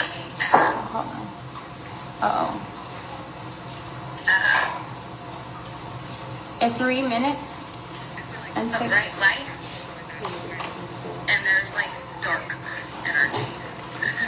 She had reservations for you. Talking about his mom. Even when we went down there the first time, before we went down. But even you let me know when you want me to stop, and I'm gonna be very I respectful. don't care. I know. Like I still want to be respectful, okay? Yeah, you can be respectful, but at the same time, it's the truth. So it's like, it's the same thing. I know, but I'm careful about the things that I talk about with you because I am on social media, not you. Well, I'm not worried about that. I'm just, the truth is the truth. That's pretty much what it is. So Yeah. if that's what it is, then that's what it is. How long you were crazy? My mom, she literally told me, like, she went outside when you went there the last time, and, you know, Ray and Val was there. I really wish I could talk to them, I know. but You should. I don't have their numbers. Well, I can reach out to them. I get their numbers. I can. I can reach out to my grandparents and get their numbers, because they even told me that my mama wanted to talk to me. That's good. Yeah, I still think you should talk to her. I'm okay with talking to her. I just You should say how long she played it. Because it's don't not trust really. what she has to say. I know. But I still feel like it's important that you talk to her despite There. Oh, what she feels towards me. And she was. I feel it's funny how you're playing this recording from the past and you recorded it for whatever reason. I have no idea. But you're playing this recording from the past and he's not talking about his family in any disrespectful manner. He's just saying he hasn't spoken with them. And you're literally being fake. That's what I'm saying. You're literally being fake, recording the shit. But the point is that he wasn't being disrespectful at all. Vaughn was not being disrespectful towards them. But you're being disrespectful right now. You're being disrespectful towards his family. Because in my opinion, if you disrespect somebody's family, you're disrespecting them. Family is a part of his family is a part of him. His mother is a part of him. So therefore, you're sitting there playing all nicey nice. Of course you're going to play nicey nice if you're recording. Duh. Does he know she recorded that? I don't know. Of course you're being nicey nice and fake and all that bullshit because you're recording it. But the point is that you're not being nice now. You're defaming, you're slandering, you're talking really, really badly about his family in a very disrespectful manner. That's not how he was acting. So what makes it okay for you to act like this? Isn't that great of a person before you were married to me? I mean, she used you. Oh man. Baby. What? It's not funny. It is to me because it's a hell of a lot of use. She did. She did talking about use his you. mother. Oh. Literally all your life. That's Like I literally turned on my grandparents just so I could live with her. That's how it was. Like I told them literally, like I want to be with my mother. and I feel like they were trying to protect you from her. They were. Which is why that one time we went over, like around Christmas time. The only thing you're doing is manipulating him. You are manipulating him like a mother. I could tell just by the way that you're talking with your fake ass voice, you're manipulating him. It's very obvious. Anybody can see through that.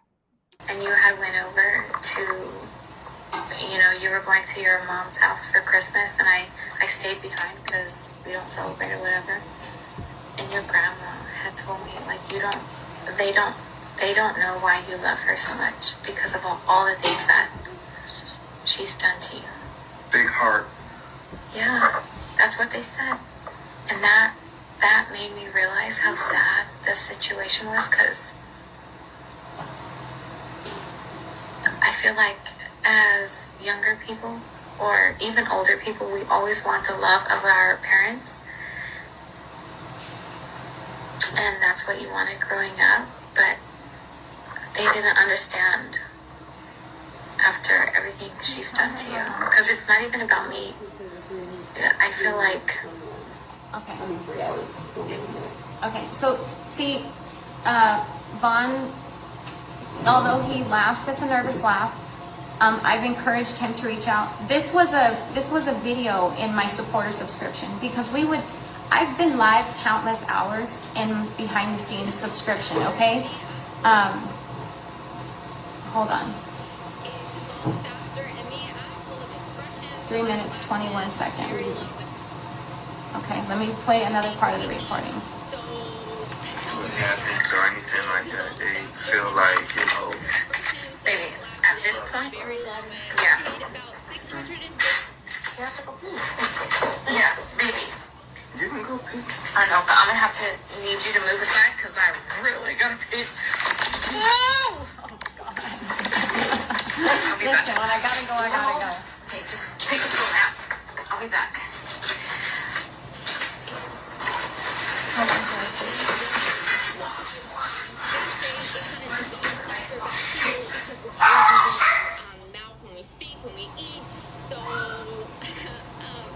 Because this is 3 hours 21 and nothing's happening.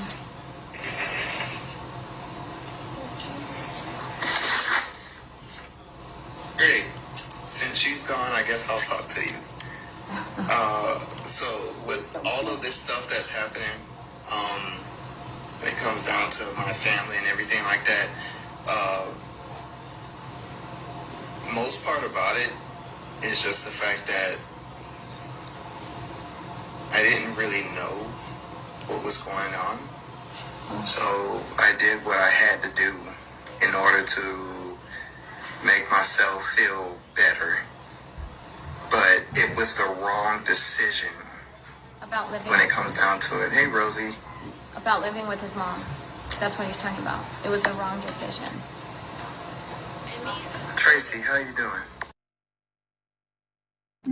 Her playing this is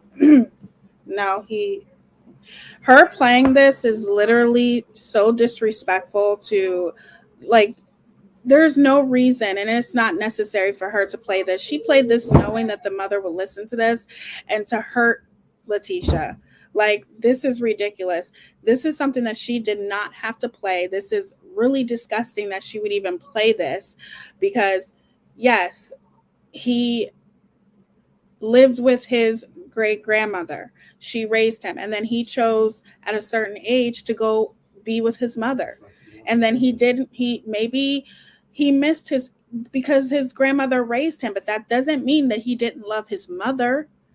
So for her to play this is absolutely ridiculous, and just shows her character, who she is as a person, and how badly she really wanted to hurt Letitia through this. And you should be ashamed of yourself, Dre, for playing this. Like, literally, do you see Letitia going around playing tape recordings of you or of her son saying anything? Like, wow. It's just ridiculous. Yeah, she's trying to manipulate her audience. And you can just tell how manipulative she was to him. I love you too. What? And Sherry? Yeah. Is that it? But yeah, mainly the whole decision of Just ignore me him. moving back with my, Like, bro, just ignore him. you know, my I guess my mother or anything like that. It was not the right decision. Like, I should have stayed with my grandparents. So if anything, that should have been my thing. Yeah. I'm gonna rewind it real quick. Because he's talking, I guess my mother. He said let it play. Okay, I'm gonna continue. I guess my mother or anything like that, it was not the right decision. Like, I should have stayed with my grandparents. So, if anything, that should have been my thing. Yeah. Good job, Boo. I'm proud of you. Hey, Sharice, Chrissy. I really like, from far away, I feel like I look cute. Okay. Are we done? We are, huh? Wait, did you paint the pinky toe? Yeah, I just don't really have a pinky toenail. Oh gosh, I really don't have a pinky toenail. Holy crap, Raza is your twin. Oh, Mom, forget her with your family. We all have lots of love for you. Are you talking about, you should talk about your mom. You don't have any storage, Talk about your Josiah. mom. Stop asking. I don't think you should. Daddy forget her. said no. Yeah, I didn't think Daddy tell you to sit even down? though she's He toxic, said no. Be I think quiet. it's Sorry, you guys.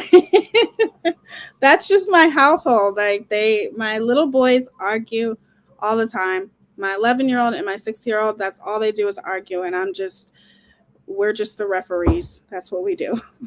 Sorry. It's like, I don't really know her, and I think that she's going to use you and everything else. And it's like, I'm not really sure who's right or who's wrong, but I married this woman, and that's who I'm going to be with. And that's what I told her. And she was like, okay, but I still have reservations for her. And I'm like, okay, you can have reservations for her as long as you want, but just letting you know, I love this woman. Bye. Bye. Huh? No. Okay, so it goes on and on and on. I don't got time. So that was that. That's nothing new. I would encourage Bond to reach out to his mother many times, many times. So let's fast forward. She finds out that he's in a coma, and she sent me a message that she wants to talk to me, and I said, sure, after I leave the hospital, we will. She shouldn't have had to find out through social media that her child was in a coma. Okay, she shouldn't have to. Thank you, you guys. My babies, like, all they do is argue. They're probably arguing right now, like, because it's summer and they have freedom in the summer. But yeah, I gotta figure out with iPad, with my Apple, how in the hell I can get rid of the background noise. So if anybody else knows, message me and let me know, because I have no idea how to do it. I know how to do it on my iPad, but I don't know how to do it on here. So I apologize for that. But what I was saying about Dre is his mother should never have had to have found out on social media that her child was in a coma. That is drastic. It's not as if he broke his leg or something. That this is serious, and she had every right to know, and to actually find out through social media. Probably her heart probably jumped through her throat. Like, it probably literally damaged her till this day that she had to find out that way. And you should be ashamed of yourself for not at least putting aside your differences, swallowing your pride, and picking up the phone and saying, Miss Letitia, I just wanted to give you some information about your son. It's just disgusting that you would withhold that from them. Like, that's just disgusting. She wanted to come see Bond, and I was okay with it. Now let's play that video. Jamie, I think he was in the hospital for a few weeks before she found out. Or maybe 2 weeks, maybe. I think it was maybe 2 weeks. And then she ended up finding out. I know he was in there for a good while before she found out.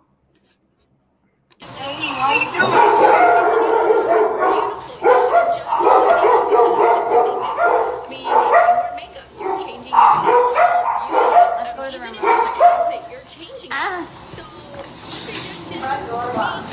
Let's go to the room. Let's go to the room. I didn't mind that she was gonna come and see Vaughn. I didn't, because that's still the biological mother, okay? Y'all heard the way he feels about her. If you didn't mind that she was going to come see her son, then why couldn't you pick up the phone and tell her? If it didn't bother you, why didn't you pick up the phone and tell her what was going on? Exactly. If you didn't mind for her to see her child, then why didn't you tell her? That's a big deal. You don't have anybody else to blame but yourself, Dre, as to why this case is being so talked about and why literally you're one of the most disliked women here on social media. You did this to yourself. If you hadn't have called so much attention to yourself, I personally believe nobody would be talking about this case. I think people would be talking about it now, but you're the one that called attention to yourself so soon by the way you treated the family and your erratic behavior. That's what people started noticing once you weren't acknowledging the family. But that's only a little bit. He feels so much more towards her, and he is carrying trauma from his childhood, from her. This is not new. This is, if I make a decision, there's probably a good reason why I wouldn't want, which at first I was okay with her going to the hospital. But then when I seen all the negativity that she and her family was putting out, no, I wasn't going to allow it. Absolutely not. My only concern is my husband healing. He's not on his deathbed. That's not how I see things. He's healing. That's busy. That's what he's doing. But she's always been negative towards him. So to bring that negativity to the hospital, I wasn't going to allow that. Absolutely not. Because of the way they feel about me, the way they feel about our marriage, all of that is going into the hospital room with him. He would not have wanted that. So when I make a decision, it's probably for a very, very good reason. His mom has my phone number. At any point, she could send me messages, update. She can ask me how he's doing, but she doesn't.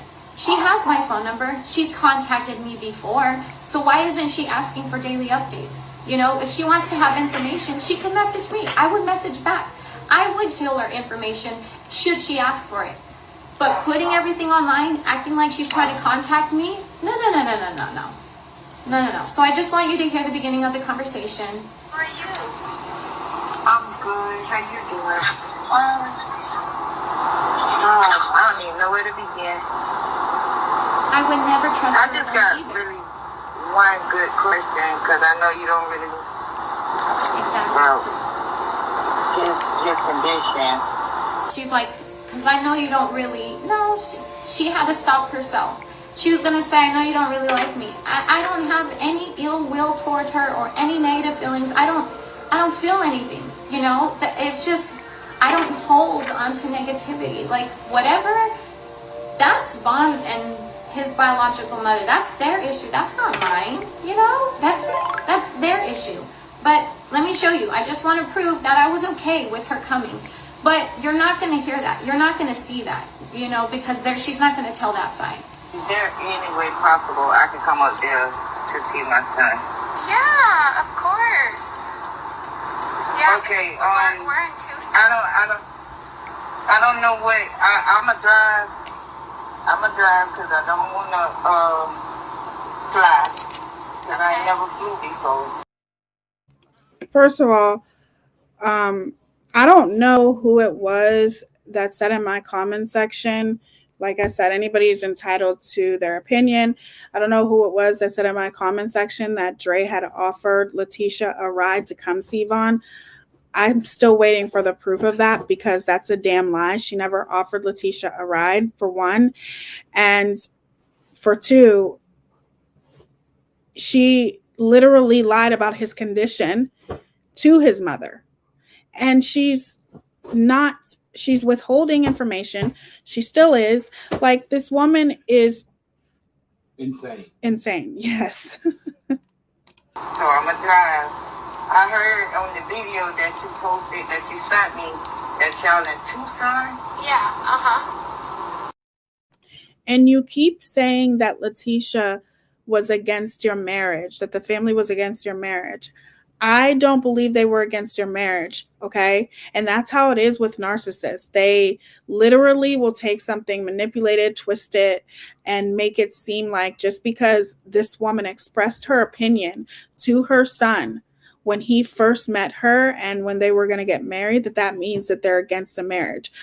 More than likely, and I remember Letitia saying this, she specifically said that once he told her, Mom, this is the woman I love, she let it go. But obviously, she was right. The point is that she let it go. Yeah, she was right. She was 100% right. Moms always know. But the point is that once her son had told her, Mom, this is the woman I love, she said, okay. They weren't against their marriage. She just shunned them away because that's what narcissists do. Okay. They isolate their partners and make their partners think that nobody else loves them like they do. So what is it like? What hospital is that? And I can let you know once I get there, because you probably gonna have to be the one to take me back there. I don't know if it's okay. Once I get there, I can let you know I'm there, and you can tell me how to get in, or do I just go to the desk, but I want to get information from you. It's a little bit complicated because it's a really, really big hospital. He's at the VA hospital, and it's not the normal hospital. Like it's almost like a village. Like there's tons. You know how normally when you go on base, you have to go through security.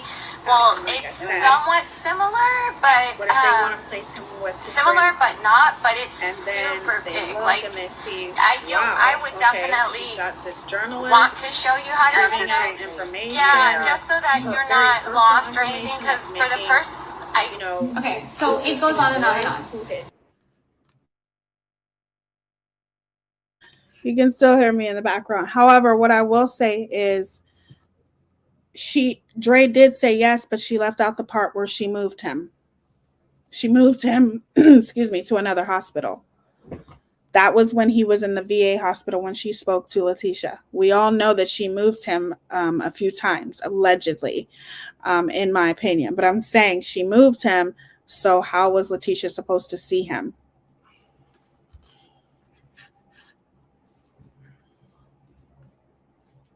We had a good conversation. I was never ill. I've never had bad feelings towards her. Even now, I don't feel anything towards her. I see that she apparently is lying and really making.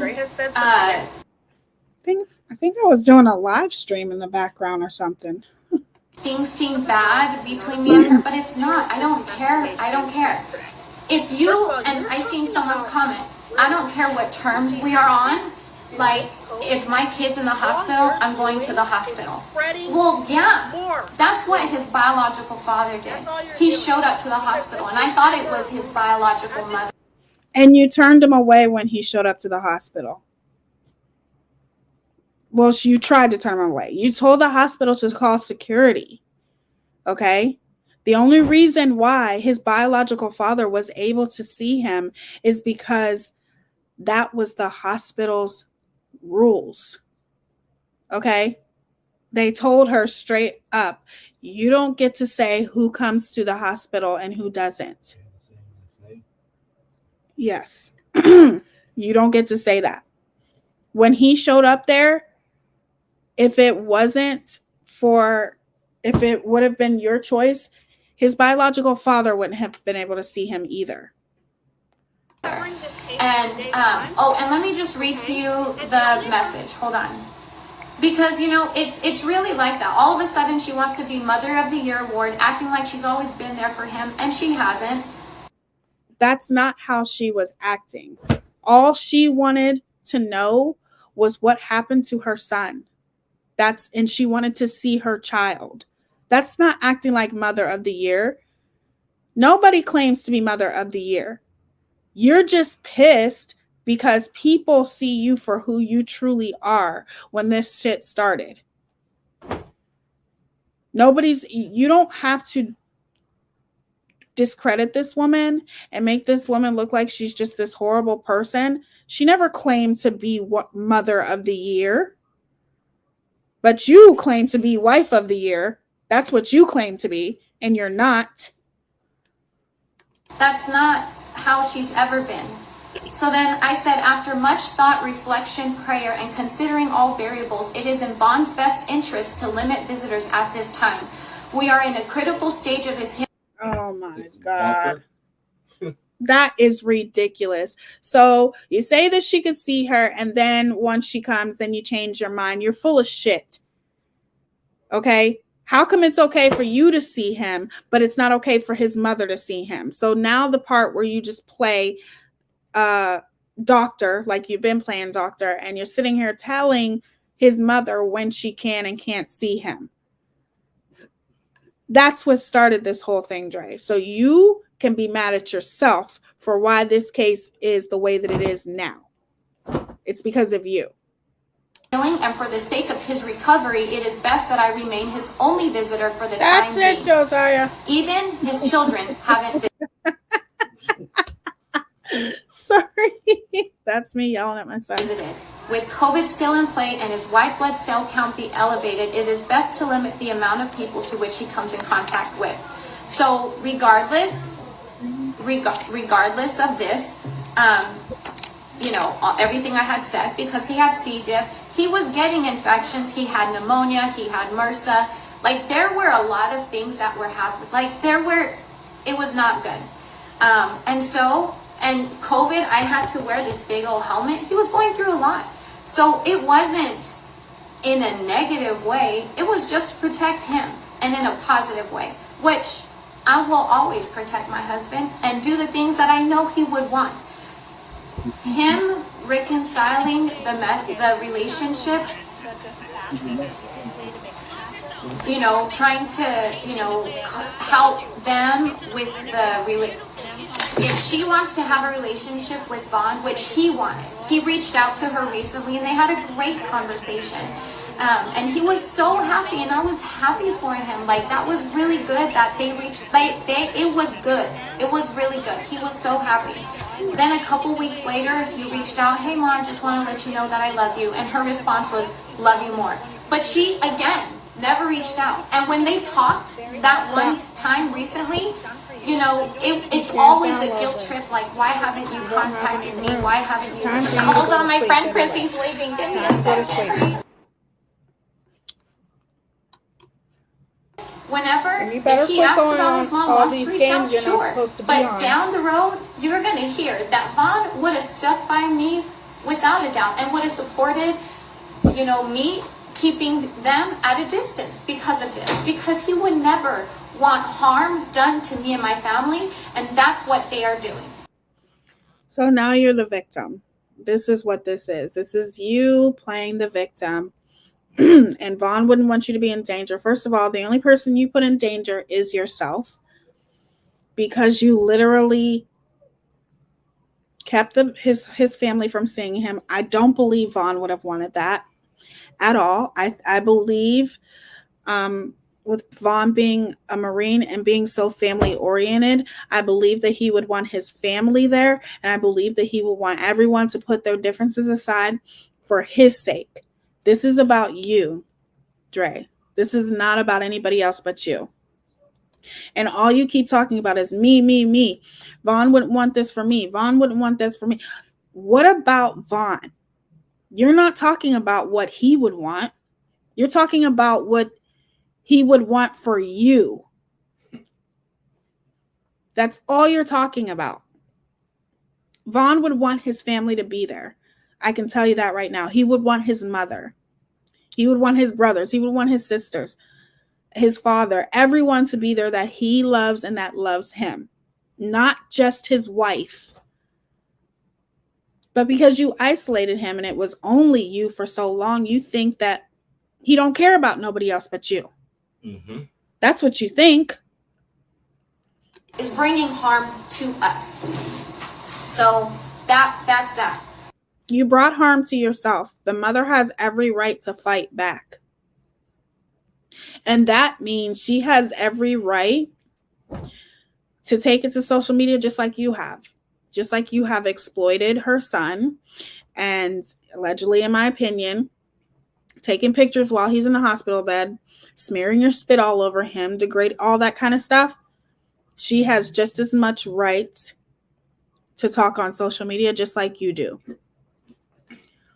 Now, there's been hate groups and all kinds of things of people, people saying how I got high or whatever else.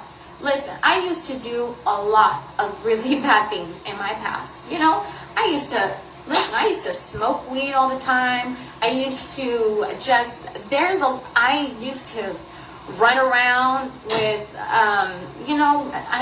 maybe not running around, but I, would, what's the word? I've been around the block, okay? So, I mean, I know that's not good or healthy, but I've made lots of bad decisions in my past.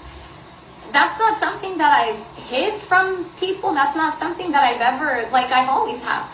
And I'm not acting holier than thou. I'm just showing you guys who I am each and every single day. And that's it. So to act like, I don't have a past, nobody ever said that.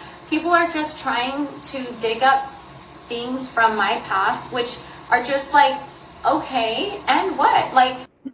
People aren't just talking about your past, right? They're talking about the present too, where you're taking, I don't even know, allegedly 4 to 5 spoons of K, putting it down your throat, and then saying, "Ooh, I'm feeling it." Now, what do you call that then?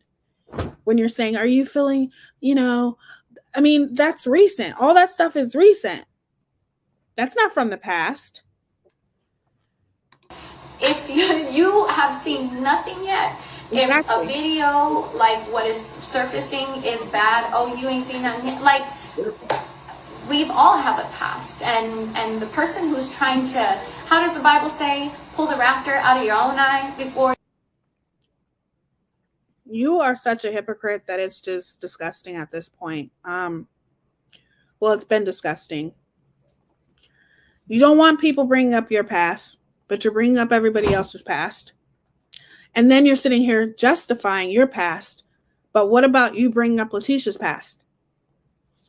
That's okay though, right? There's no justification for Letitia.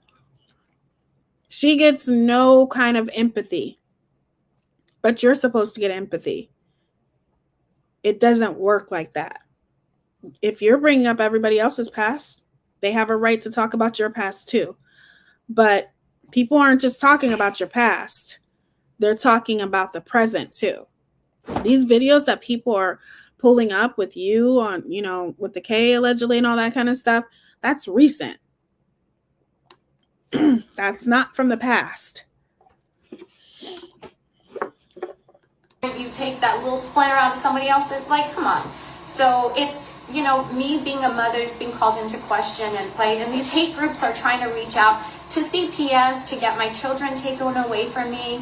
I've already talked to the girl's biological father. Well, I left him a voicemail, and then I talked to his wife, and she cannot believe the way people are doing me on social media.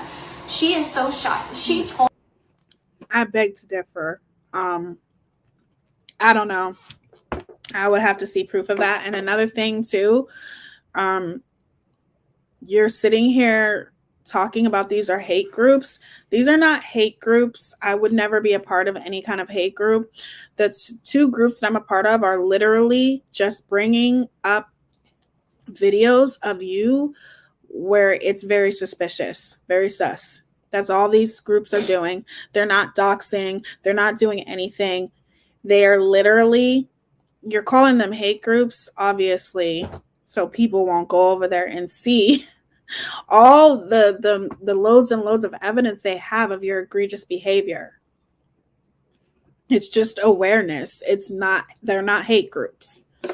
Me, if you need anyone to speak on your parenting, call me, because I have never seen, or I know very little people, or I don't know how she said it, I am one of the most loving people or persons she has ever met. And the way that my children are speaks towards our parenting. So, you know, I'm letting everybody know. I'm letting my family and friends, listen, this is what's going on. This is what people are trying to do. My sister, my sister who's pregnant right now with their second baby, was contacted with all these lies, making up rumors as if I did something to my husband and put him in the hospital. What? This is crazy. Just because I don't divulge certain information does not equate that I did something to my husband. That's just insane. So people are really reaching. Now my personal information is being put out there, my address, my phone number. I get calls every day from random numbers. I get text messages from people telling me to kill myself. This is really big. I get a picture of my mom's house is put on the internet. You know, it's just crazy how people say like I'm a danger to my children. No, you putting my personal information out there like that is putting my I would never be a part of any groups that would put someone's personal information out there, including the phone numbers or anything like that. I don't get down, like I would never be a part of any groups that does that. And the two groups that I'm a part of have not. You calling them hate groups is just you trying to discredit these groups. So nobody will go over there and see all of the videos of you and the way that you've been behaving or your behavior, but they're not hate groups at all. Children in danger. So then, you know, people are saying they're going to contact, you know, the VA police. So I went ahead and did that for them. I contacted the VA police because, number one, he's not even there, so they're not going to do anything. But I know the VA police. The VA police, oh yeah, let me mention, his biological dad did show up to the hospital, but I thought it was his biological mom. So I was like, call security, they can't be here, da da da da da. Let me tell you, if anyone has a chance of reconciling or, you know, keeping that relationship, it's Vaughn's dad, because he did not care that I was like, no visitors. Vaughn's dad showed up to the hospital because he wanted to make sure his son was okay. So where I would go live and I would share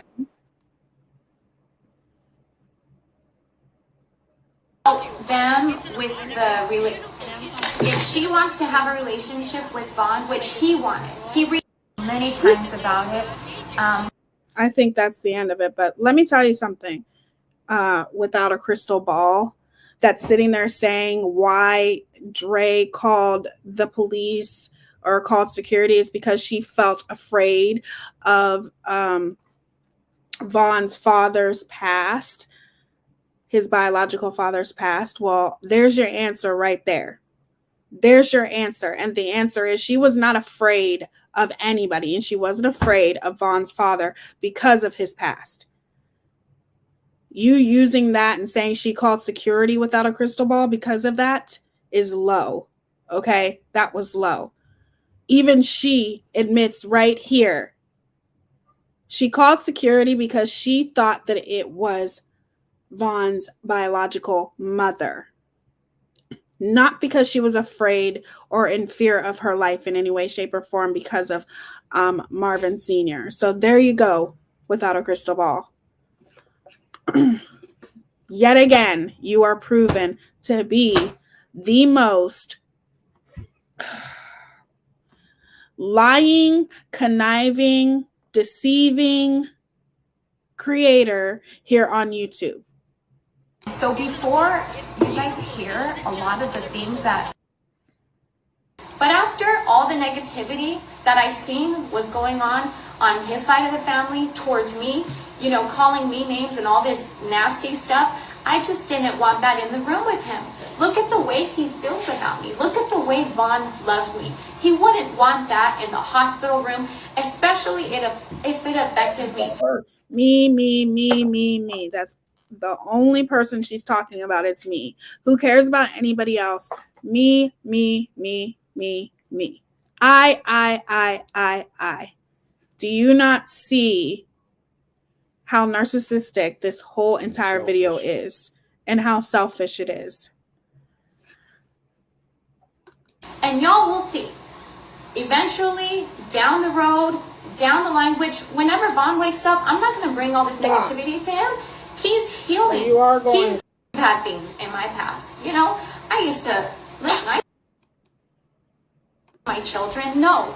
You putting my personal information out there like that, that is putting my children in danger. So then, you know, people are saying they're going to contact, you know, the VA police. So I'm not going to do anything. But I know the VA police. The VA police, oh yeah, let me mention, his biological dad did show up to the hospital, but I thought it was his biological mom. So I was like, call security, they can't be here, da-da-da-da-da. Let me tell you, if anyone has a chance of reconciling or, you know, keeping that relationship, it's Vaughn's dad. Because he did not care that I was like, no visitors. Vaughn's dad showed up to the hospital because he wanted to make sure his son was okay. So if that's what, you know, I don't have no restraining order. The only reason why Vaughn's father was able to see him is because it is hospital policy that you can't deny anyone to see Vaughn.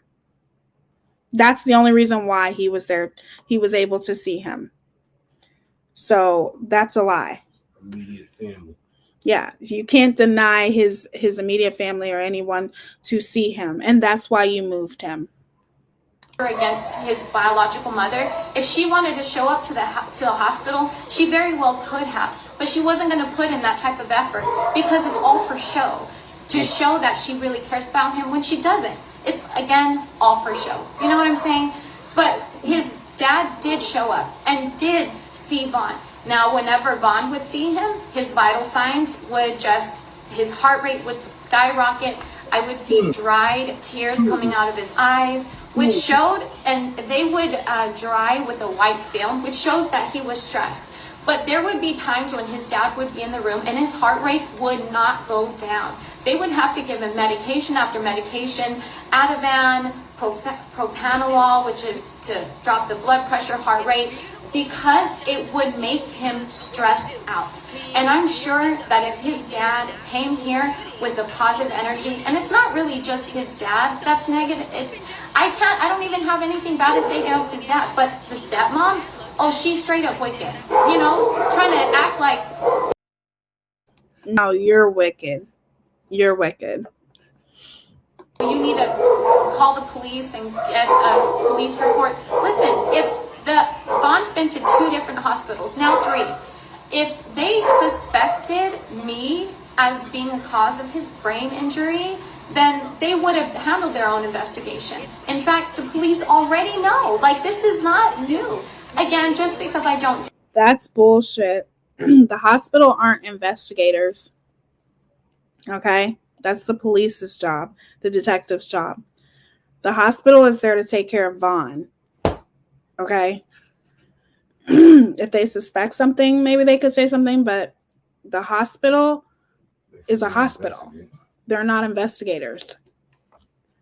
If certain information doesn't equate to something else or negative happening. Who? Who is it? Oh. Okay. Tell them to give me 10 minutes. Say give me 15 minutes. Say come back in 15 minutes, yeah. Don't open the door though. So anyways, but his dad, regardless, showed up. And that means something. You know, because he didn't, I feel like he was pushing his relationship on Vaughn. Because it was like, no matter what, he was going to show up, which I don't feel like was okay. But he showed up regardless, and it is what it is. I didn't try to fight it. It was just, okay, fine. We would make sure that if the dad was in the room, I stayed out. Whenever I went in, the dad was out. Like, it was cordial. It was cool. Now, there was one time where his dad did approach me and walk up to me. And his dad has a very long arrest record, prison record. It's very, very long. But his What's the point in saying that? What is the point in talking about his arrest record? And bring up the past. Exactly.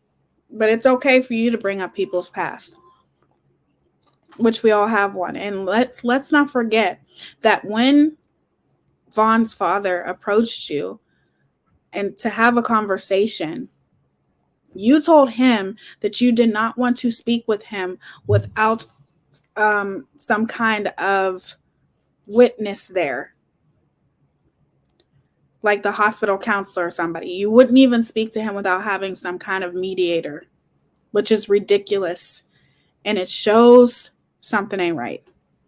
Dad approached me and said something about, hey, I just, I just want to talk to you about whatever.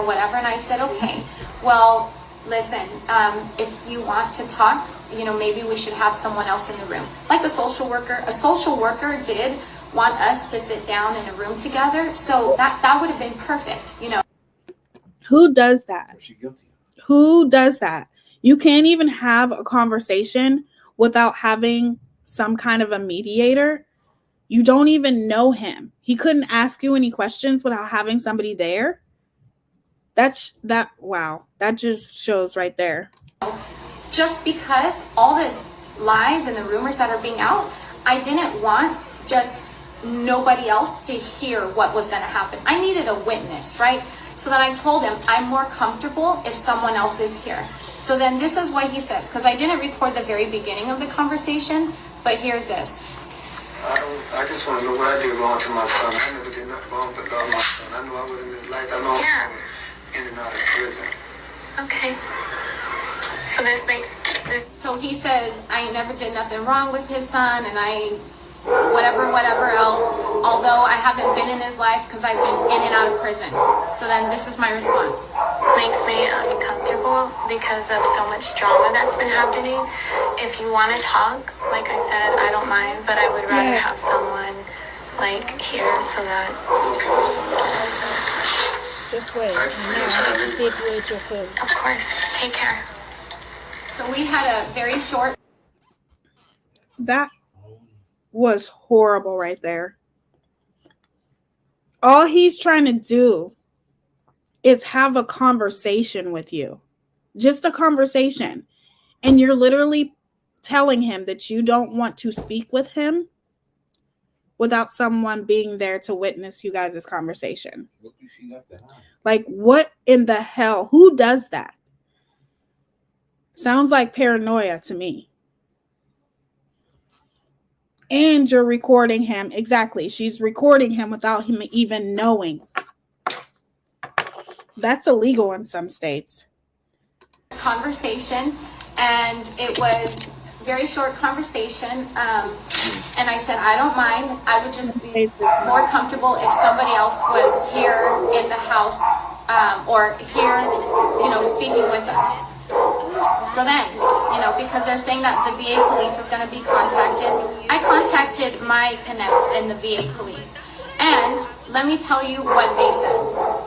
Let me go quiet my dogs.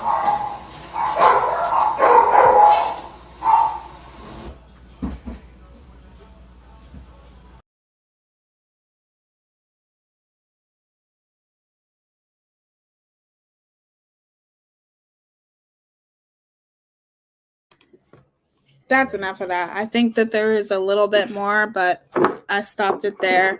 I think that pretty much breaks down, obviously, the blatant disrespect that Dre has for her husband's family and why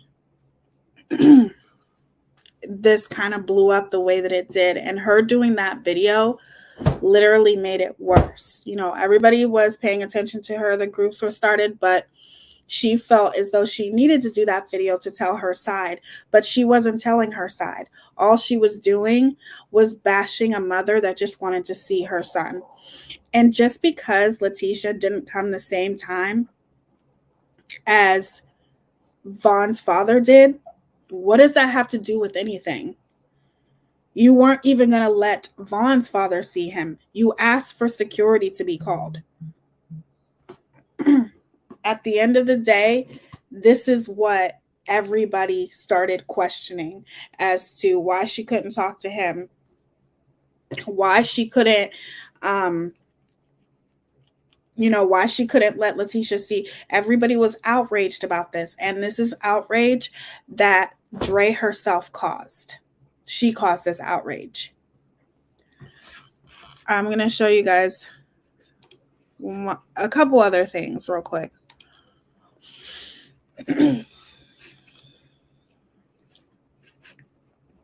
Hold on, I got to pull it up.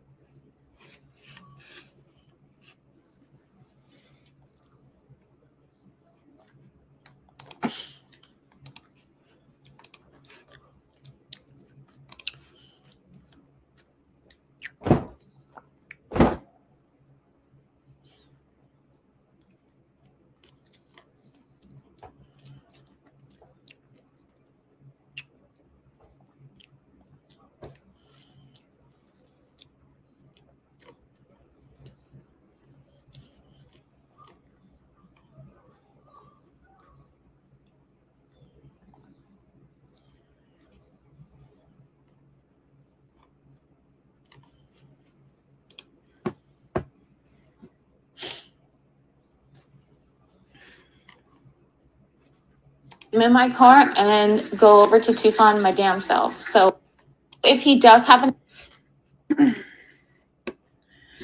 Welcome to the Glam Fam, Jen Stevens. Love you, girl. I'm so happy that you're welcome to being a member. All right, I'm going to share this really quick. Hopefully I can.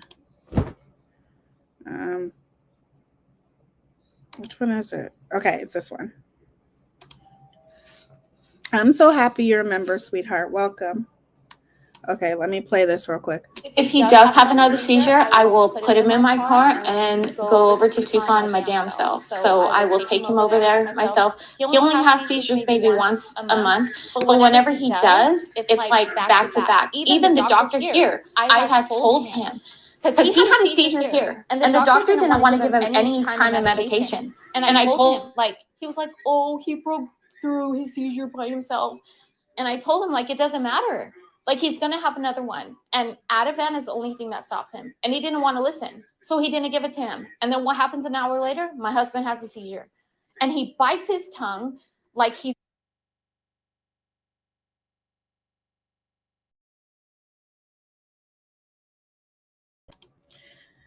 That was her, obviously. Oh, thank you, Jen. So are you, sweetheart.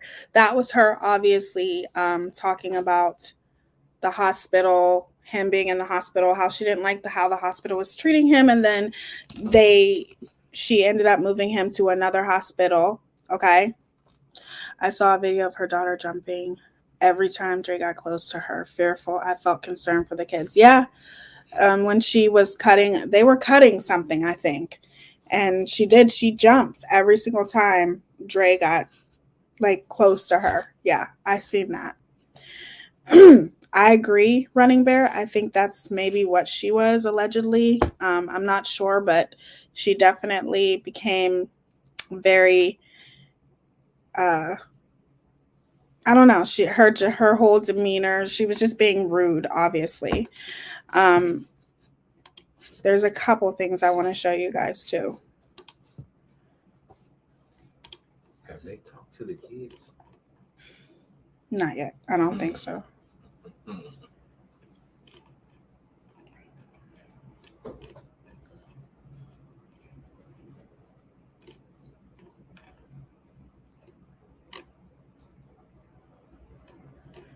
If I can find it, hold on.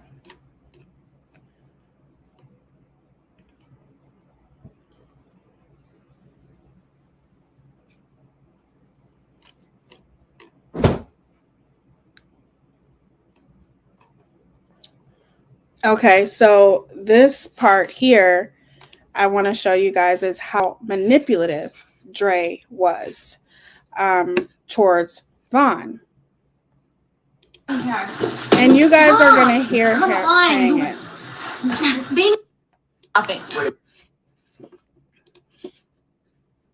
Let me share my screen. I thought I shared my screen, but I didn't. So let me share it.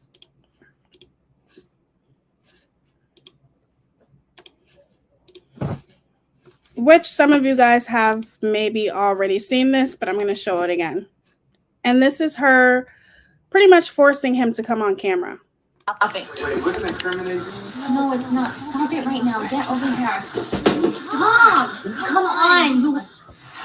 Baby, stop. Baby. Right now. Mr. Mccray, right now. Baby. Stop. I don't care. Do you want to sleep in the bed tonight? Baby? Do you want to sleep in the bed tonight? Do you want to sleep in the bed tonight? I'm thinking about everything. No. They know men that watch us, and if they do, if they have, baby, get over here. Please. Baby, get over here. Please. Baby, I swear. Baby! Marvin Mccray. Marvin Mccray, stop it. Stop. I need another 8. No, you don't. Stop. They need to see you right now. Don't. Marvin, stop. Baby, stop. Dude, he doesn't want to come on camera because he's wearing my apron. And he's like, but the men's, this is humiliating. This is so cute. No, this is not. Baby, this is so cute. No, this is not. This is not cute. It's so cute. Look at, are you a slave of Dre Mccray? No, I'm going to change. Is this a slave of Dre McCray? I'm going to change. Shut.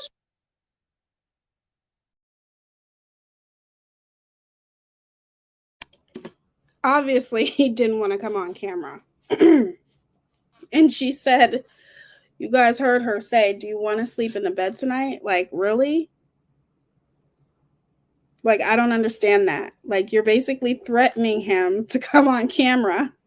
And yes, they both looked much healthier in that video. Much healthier. I'm going to show one more thing.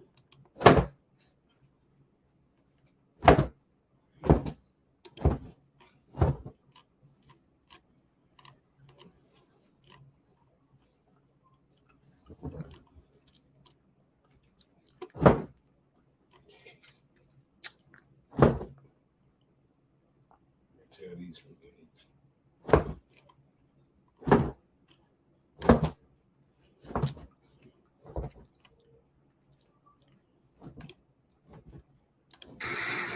What's crazy to an elderly woman in an assisted living home is that, but what's crazy to me is that everybody was trying to say that I did something to him, I did something to Vaughn.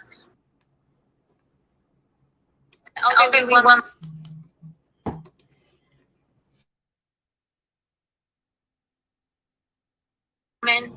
in an assisted living home.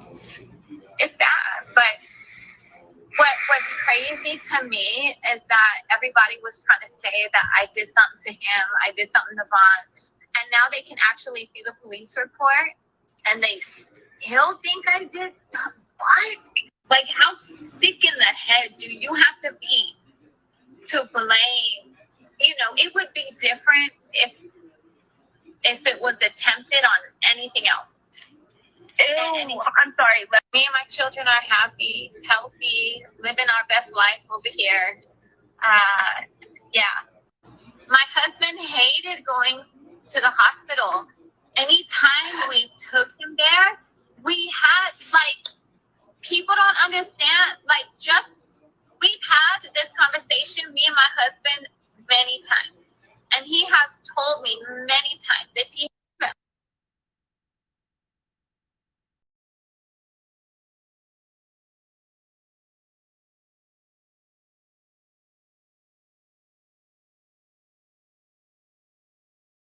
Ring, you're gonna just probably shoot yourself. That's why he dug, and he was like, Hell no.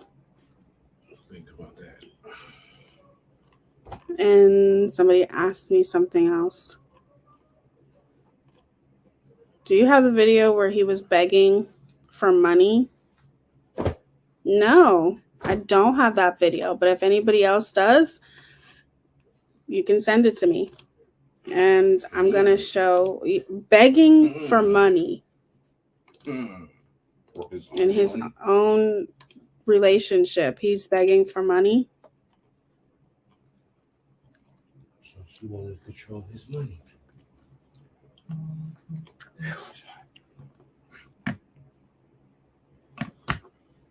I don't think I have that one. Hold on.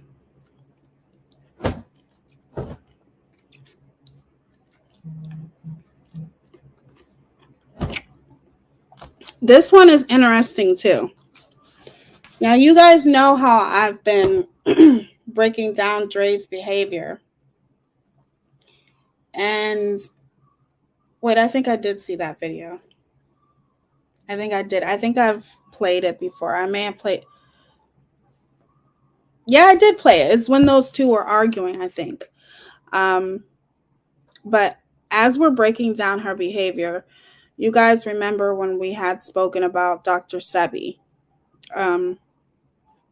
Well, my mod sent this to me, and I think this is very important because Dr. Sebi was not a doctor, okay?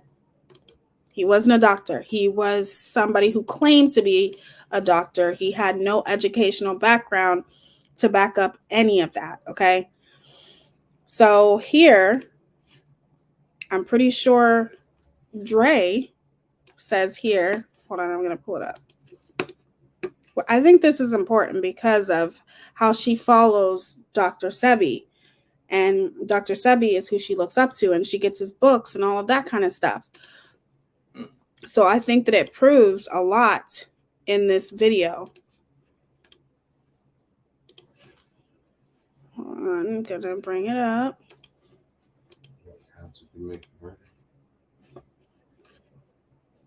There we go. I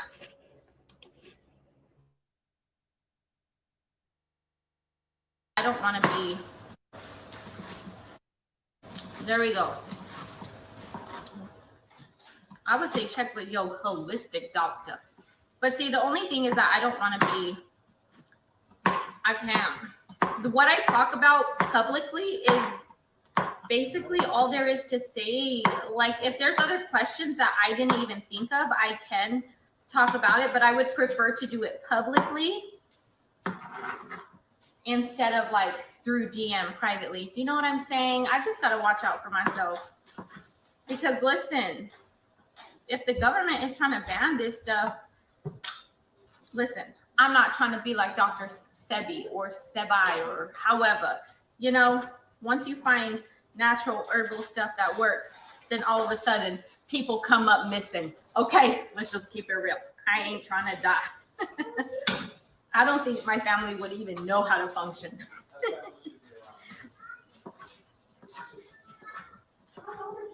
Yes, okay.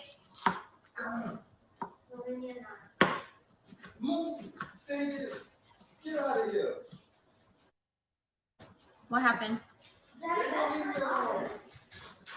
They won't leave you alone or her alone? Me alone.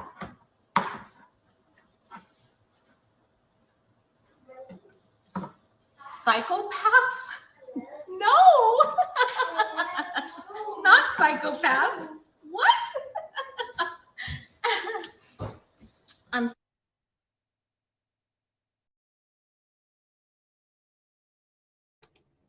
Psychopaths pretty much explains it, in my opinion. But that was basically her talking about Dr. Sebi, and I think that was a long time ago, but it's kind of ironic how a long time ago she's saying all this stuff about herbal medication and all that kind of stuff, and ultimately now in the present, look what's happening. You know what I mean? So that's kind of funny to me. Unfortunately for Vaughn, I don't think she was ever in love. I think this was all a play to get the benefits of being with a man in the Marines. And when Vaughn got hurt, it ruined all of her plans. You could be absolutely right. What I think is, and which I know this a lot, is that women definitely, I've had friends that would only date men in the military. Free ride. I've had friends like that because, like he said, it's a free ride. And then also, it's the security of it all, and there's a lot of women who look at that as a security, being able to be in, Marines, like they provide the home and everything like that. Yes, and life insurance too. So I think that's one of the reasons. So I'm going to be on here for the next like 10 minutes or so. I'm going to come on camera. Whoops. Sorry. Forgot I didn't come on camera at all. But we're going to discuss this a little bit further. But I do know that a lot of women gravitate more to men who are in the Marines because the money situation and all kinds of stuff. My heart goes out to Vaughn, but how could people follow this when she could even stop the health issues in her home? And Dr. Sebi died of pneumonia a few weeks without his herbs in jail, but he was cured. I don't know that much about Dr. Sebi, but what I do know is I'm not against herbs. I'm not against those types of things.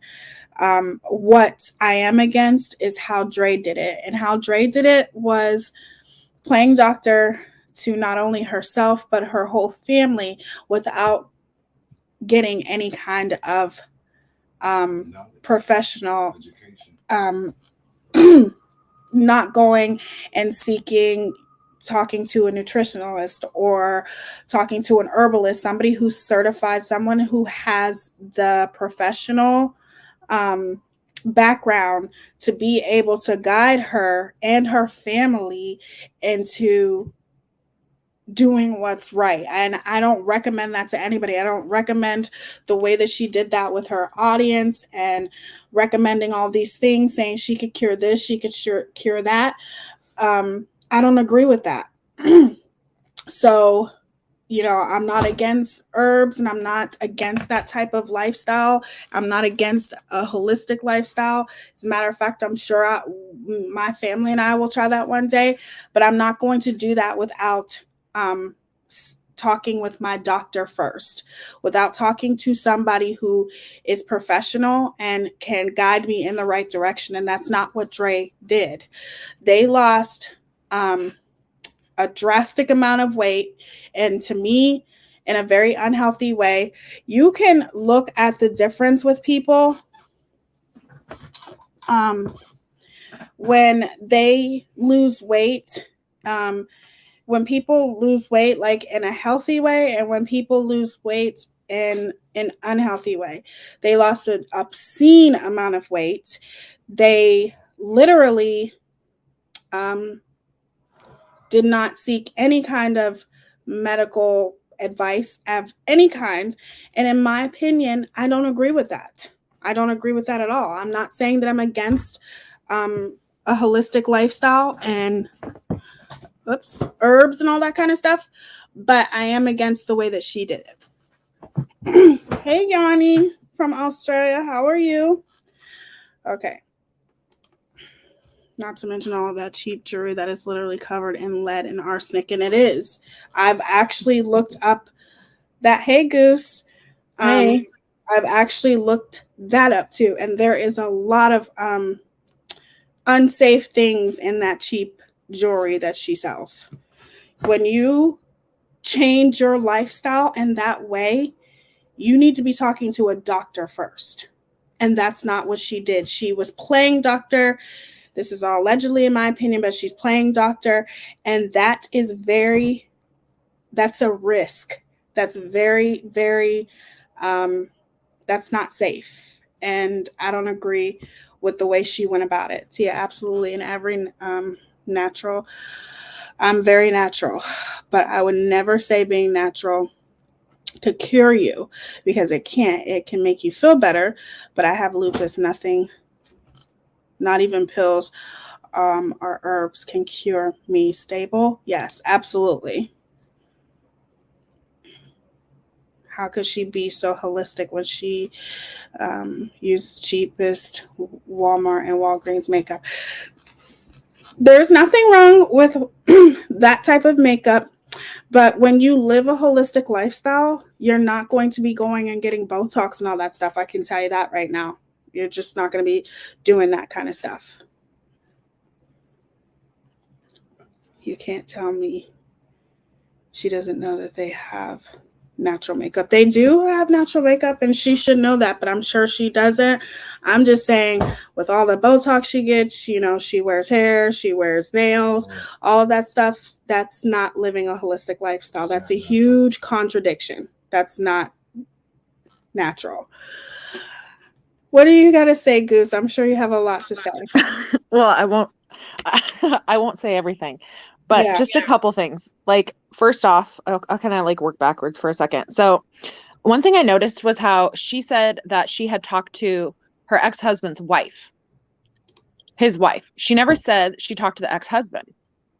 And what I thought was strange is how KJ said from her source that she had talked to the ex-husband about the police, but she actually admitted on the video that she talked to the wife. So I'm wondering if the wife is the source. That's what I've been thinking this entire time. And that would be one of the only ways that she could like verify that it's somebody close to the husband. But I just think it's weird how that was contradicted herself. But the other thing is, so she made a comment about how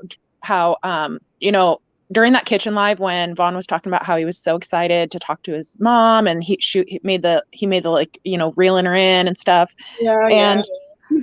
Then Dre makes a comment saying he reached out to her 2 weeks later and said he loved her. And she said, I love you more, or love you more. And then nothing happened after that. Well, the mother actually said that after that happened, because she talked about that on a live, not the one that was last night, but the one, like, I think one of the first ones.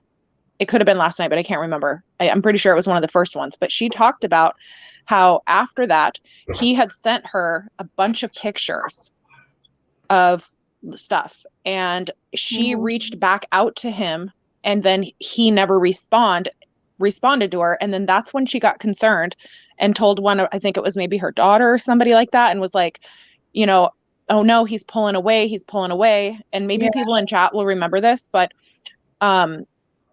then that's when I think it was the sister was like, no, something's wrong.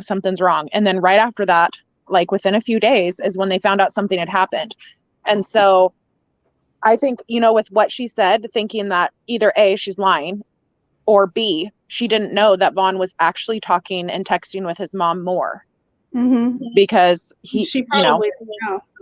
Right. That's exactly what I was thinking. Because to say like, oh, well, you say love you more, but then you don't try to communicate anymore. I mean, we all know that Dre was like in charge of the phone, and she would take it whenever she wanted.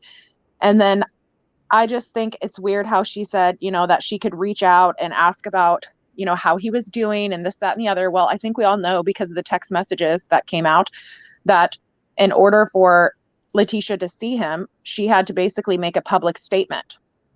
And once that happened, she tried to bribe Letitia. She sent her a message, which I showed on one of my lives, where basically she said, hey, if you want to see Vaughn, you have to say publicly that, pretty much retract everything that Letitia had already said. Exactly. And the other thing that she's saying, like, oh, she could have asked me like how he was doing or anything like that, but she didn't. Well, you blocked her. I don't know if she's still blocked, but she was blocked. And that's why she had to go and talk to an attorney, retain an attorney. Thankfully, she didn't have to file paperwork. There's a lot of people saying, oh, well, she didn't file paperwork and she was able to see him. Well, just because you don't have to file paperwork because the other party is like smart and knows like, oh shit, this is getting serious, I should probably figure something out, that doesn't mean that you're not still paying the attorney to talk to them and get advice. They don't give you advice for free. You're lucky. I mean, maybe if you have a friend, but this isn't a friend of hers. And then what she said about Vaughn's dad, you know, it's like on one hand, she says that she didn't want him to come there. We all saw what happened. And then on the other hand, she's like, I commend him for coming there. You know, yeah, I mean, I wish, you know, he wouldn't have just showed up, but, you know, he wanted to see her. So what is it, Dre? Like, you want people to contact you? Did you want him to show up or did you not want him to show up? That whole video was full of contradictions. Right. I think it's very important for people to see her behavior and how erratic and how just narcissistic she is. That whole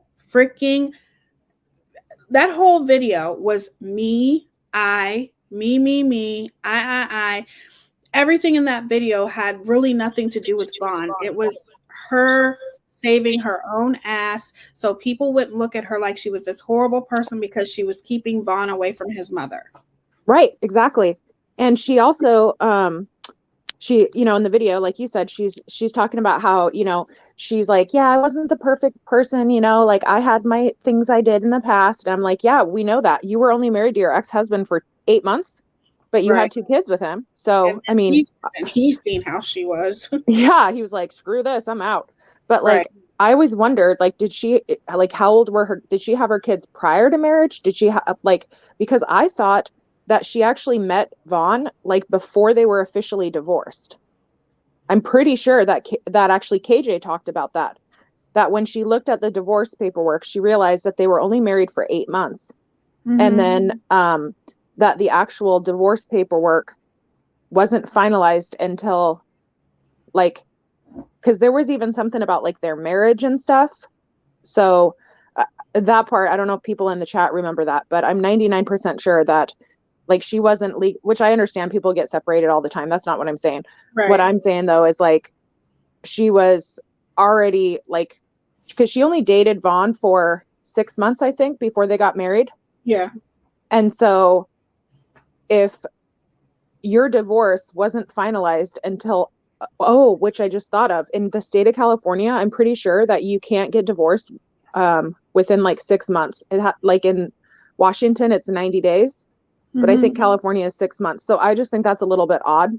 And then she talked about how, yeah, it was like a miracle or whatever. I got pregnant like the night of our wedding. And I'm like, I wonder when like Raza was born, you know? Yeah. I can't help but wonder, like, because I don't think it was well, that I think she said no. I think she did say, I remember her in a video saying that she got pregnant on her honeymoon. Oh, so yeah, it could have been. I just remember on one of the lives I saw, she said it was a miracle. I got pregnant the night we got married. And then she's like, and the rest is history. Yeah. she got pregnant pretty quick. They got married pretty quick. Right. And it's just funny because she keeps saying, you know, like, but you know, I'm not going to live in the past with my past, but yet like, I'm going to tell you about his mom. I'm going to tell you about his dad, you know, all that sort of stuff. Like, you know, why even have to bring that stuff up? I mean, that's just disgusting.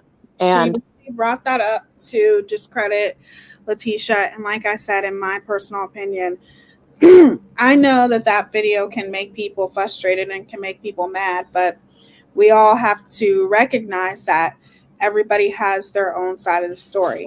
Me showing that her was basically to show you guys how much she trashed Letitia. She literally did everything that she could to make that woman look like, she tried to make Miss Letitia look like she was just the most horrible person in this world. But we all know that this is not true because we've heard Letitia's side.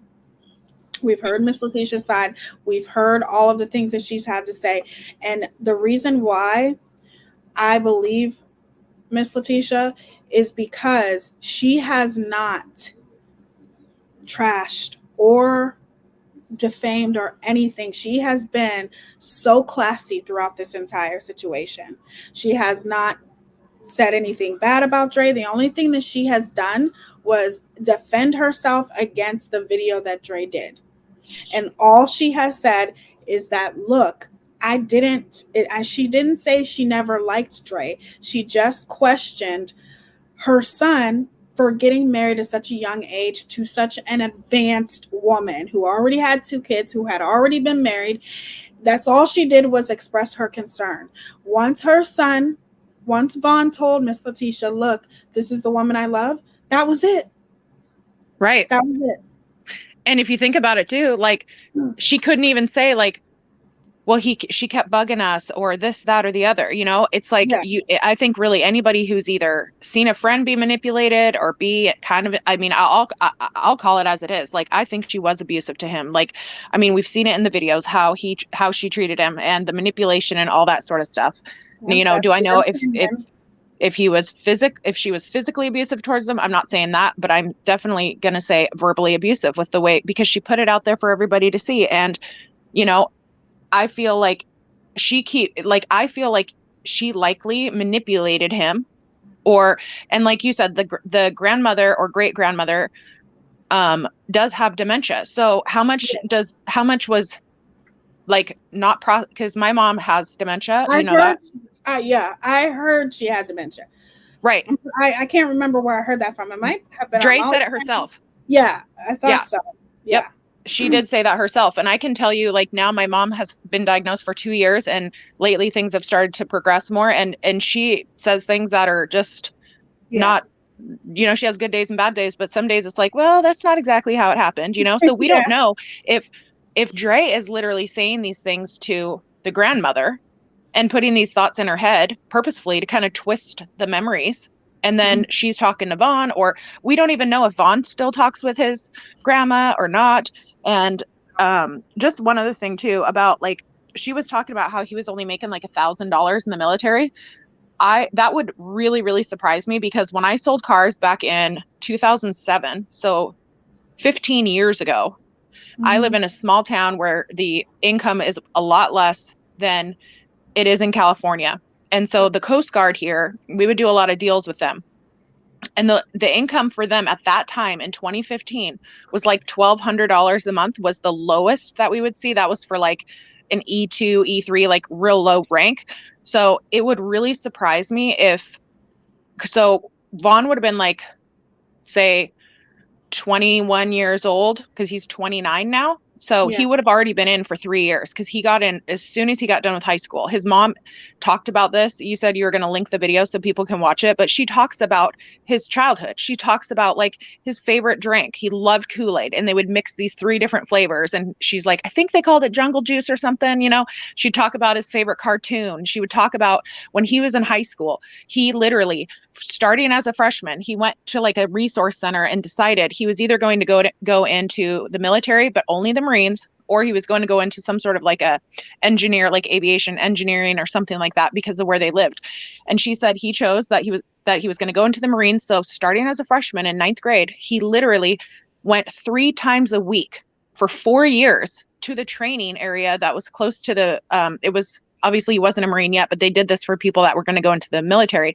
So he was doing this for 4 years because it was so important for him to be in the Marines. She even talked about how she still has the pin from when he graduated from, I don't think they call it a boot camp with the Marines. It's something different, because it's, I can't remember the specific name. People in chat might remember, but I mean, she talked about how she has the pin from him. And I'm like thinking to myself, I'm sorry, but if Vaughn was that mad, I don't think he would have gave his mom that pin, that sacred pin, you know? I don't think that their relationship is the way that Dre is in her interpretations of it. I think that she is over dramatizing, sensationalizing. I think she's fabricating all of those things to make Letitia look like this bad person, and also making it look like that Dre is doing everything that Vaughn would want her to do. And that's the way she's trying to make it look to her, mostly her audience, because it's her audience. Those are the people that she has to appease. Those are the people that she has to continue to manipulate, because guess what? That's her bread and butter. Her Exactly. audience, her supporters, that's her bread and butter. So she has to get on there and tell her side of the story. And that's not what she did. She just pretty much tried to drag Miss Letitia the whole time. And by her doing that, that's just to save herself. I don't believe that their relationship was that scarred. I think that they definitely may have had a rocky relationship, and I believe that she caused that rocky relationship. I think she was in the middle and being the manipulative wife to Vaughn, because no matter what she says, even in the phone call that we were listening to, where she played her and Vaughn having this conversation, he's talking about his mother, even you can tell she was manipulating him even then. Absolutely. Because you're telling him, first of all, you're being recorded. Anytime you're recording yourself and you know that you're recording yourself, you're going to be on your best behavior. You're going to act different. So because she's recording herself and she's recording Vaughn, I guess they were on a like live stream that was just for, you know, people who paid or whatever. But the point is, she was still manipulating him by saying, yeah, but your mom should have did this. But in the same breath, oh, you should call your mom though. Right. You need to talk to, it was two different things. You're telling him to call his mom, but then you're sitting there saying, but yeah, she did this and she did it's the most manipulative conversation. You can tell how manipulative she was. And I think that manipulation that she did with Vaughn was her control over him. Like that was I think she was able to manipulate him so well. And I think that's because with Vaughn, she's all he knew. I'm pretty sure he didn't have that many relationships throughout his life. He couldn't have. He was 21.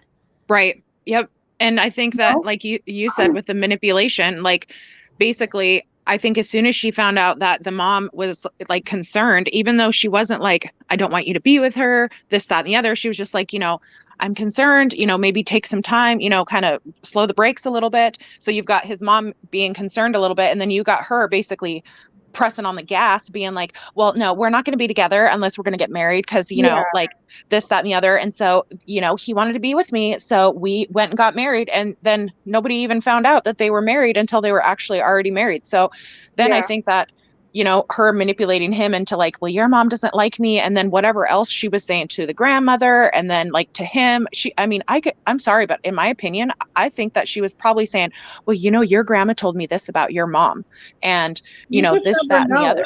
We don't know what happens behind closed doors, and we see her manipulation so blatantly, but imagine how it was behind closed doors. And even though she can sit there and talk about them, you know, they got married and all of that stuff, the only reason why it worked out in her favor as far as Vaughn not speaking to his mother, and why she continued to manipulate that and encourage that in giving him ultimatums, is because his mother had her number from the very beginning. Narcissists don't want their partners around somebody like that, because as soon as they get alone, okay, what's going to happen? You don't know. That's why I feel like she didn't want him to go see his family. Oh, yeah, I really absolutely. feel like that, because I think she knew, oh my gosh, if he goes to see his family, what's going to happen? Vaughn was already, it seemed as though, you know, in 2019, when we heard those audios and everything, he seemed as though he was changing. I think he was starting to see, this isn't right. Something's not right here. Yeah, and then, you know, what's funny is as soon as he started standing up for himself, that's pretty much, I think, from what I've seen, when a lot of the 911 calls started. Right. Exactly. I just thought about that. Like, that's real twisted.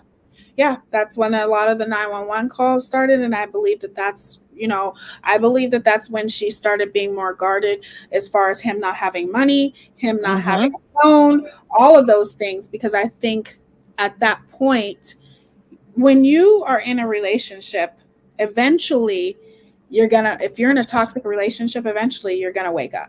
It may take some longer than others, but eventually you're going to wake up and see, wow, this isn't right. Even in one of those arguments on the audio, he even said, like, you literally just talk to hear yourself talk. You're not even listening to me. Yep, You're not exactly. listening to me at all. Yep.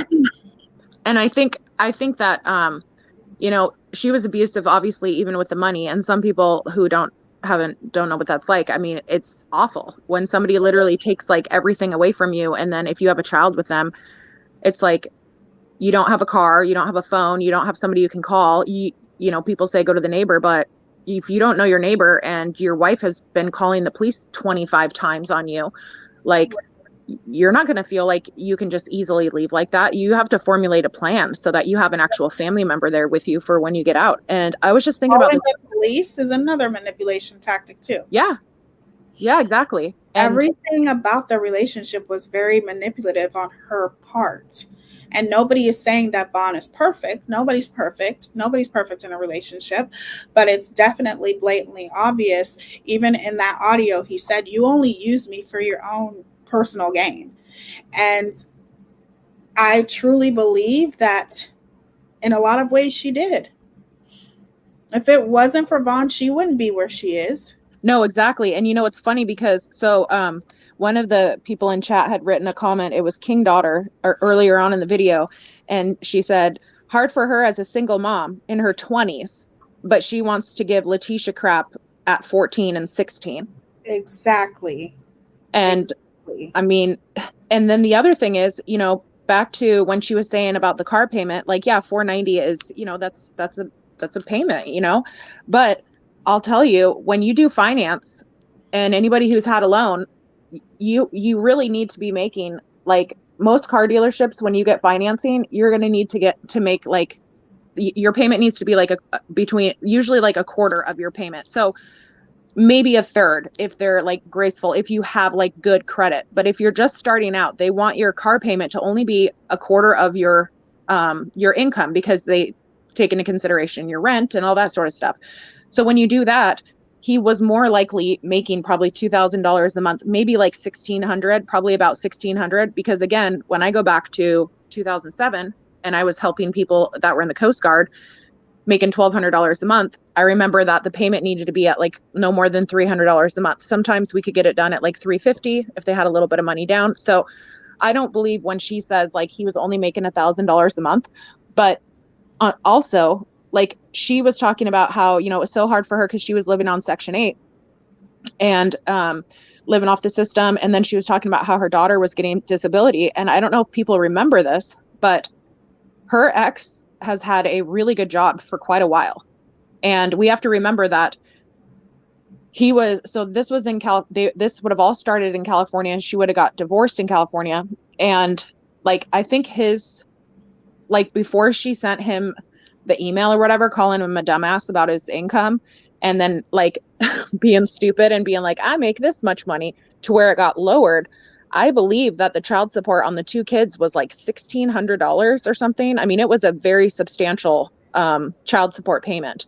And then, so you have like $1,600, and then her daughter being on disability, I would bet is probably easily $1,800 to $1,200 a month.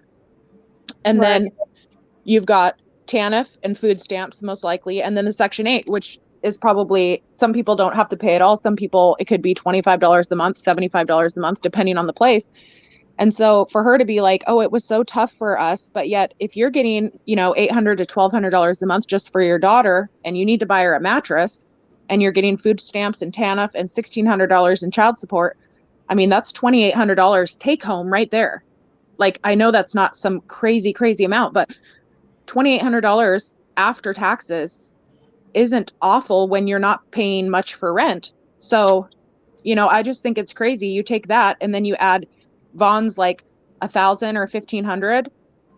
You know, it's like, I think she was just really greedy. And well, the thing is though too, when she got married, she probably didn't get some financial assistance from the government once she got married. But she said when she met Vaughn that she was living on Section 8. Right.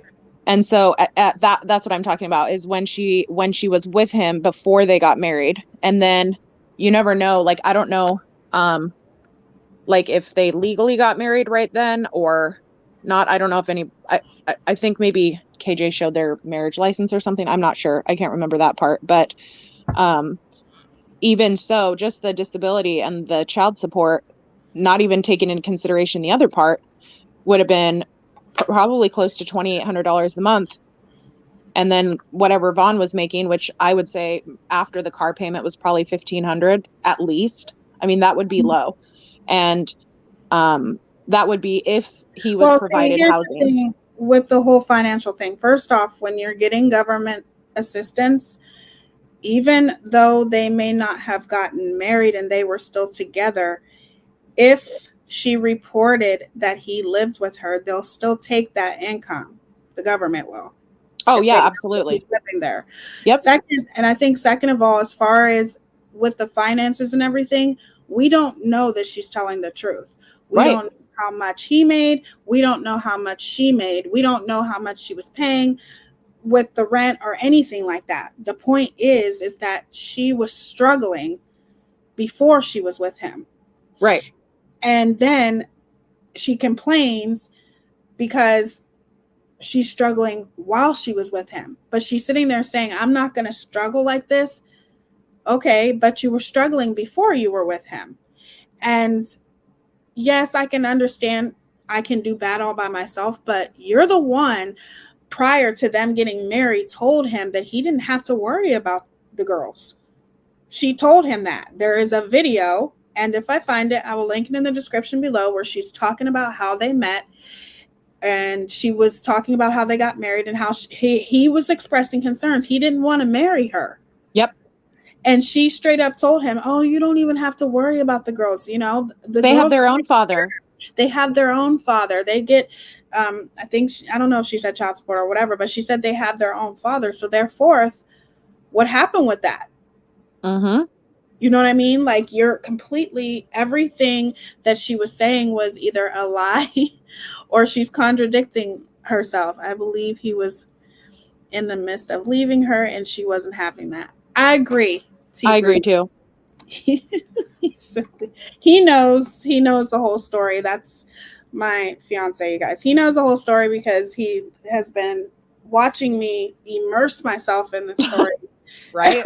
Going down that rabbit hole. We're deep. Yeah. And he even watches her and he's like, wow, like, how could you, right, like a woman like that, who I think that she was probably the most blessed woman on earth to have somebody like Vaughn. You know? Obviously he was a family oriented man, and I'm sure no matter what she says, that it probably hurt his, you have to understand, when somebody's put in the middle between their wife and their mother, imagine how he felt. Absolutely. And I think that's why when we see the kitchen video, you can see just how, because, you know, it's funny. She wants to show this video, which was clearly from a while ago, because I'm not trying to be mean or anything, but you could tell by her face. She was still bigger. So we know that it was at least a year, if not 2 years prior. And then we know that right before this all happened, like 3 weeks before, that he was just like, yep, got to talk to my mom. I got to talk to so-and-so, and then this person, and I'm going to be reeling them in. And I think she either made a gesture or she said something like, whoa, whoa, whoa, or some, I don't know. It might have just been a gesture or a look on her face or something that gave me that impression. But, you know, she wants to make it look like this is how he felt about his mom. No, bitch. He actually felt happy that he was going to be, you know, seeing his family and connecting with them again. But you didn't like that. I feel like that's what actually caused this. I feel like there was a big fight, in my opinion, the night before this all went down. And from the research that you've seen me do, I won't go into it too much, but about the different stuff lately that I found out today, I think that, you know, it's just real strange how she was like, you know, I just think maybe his kratom levels are really high. And I don't see Vaughn from the videos just going and taking it himself. She seemed to be the person to be like, oh, here, take this. Here's a spoonful. Oh, here, drink this cup. You know, like she even said that morning, I made him his tea. Yep. And then she's telling the cop about kratom and that it's part of the coffee family and da-da-da-da-da. Well, you know. To save her ass. Yes, exactly. Because I think, in my opinion, that she knew that he was going to have real high levels of kratom. And I'm curious if he had Xanax in there, if he had passion flower in there. That's a deadly combo. Those three together is a deadly combo. Those people online, you guys can go look it up.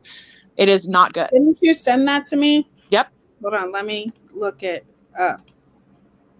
There's an article. It's called like kratom something. I can't remember. I can't pull it up right now. I'll get kicked off. But yeah, I have it because you sent it to me on Messenger, right? Yep.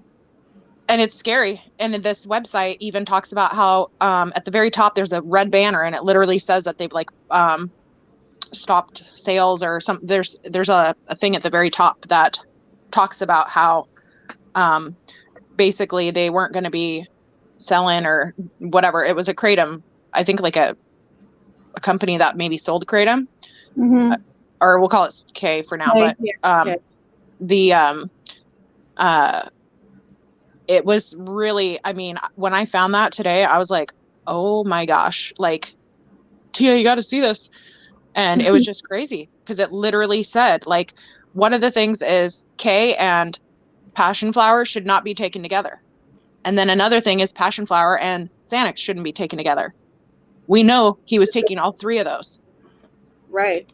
And then we know in one of the police calls that she gave him, what is it, barbital or whatever, which I'm pretty sure is what Michael Jackson was given the night he died.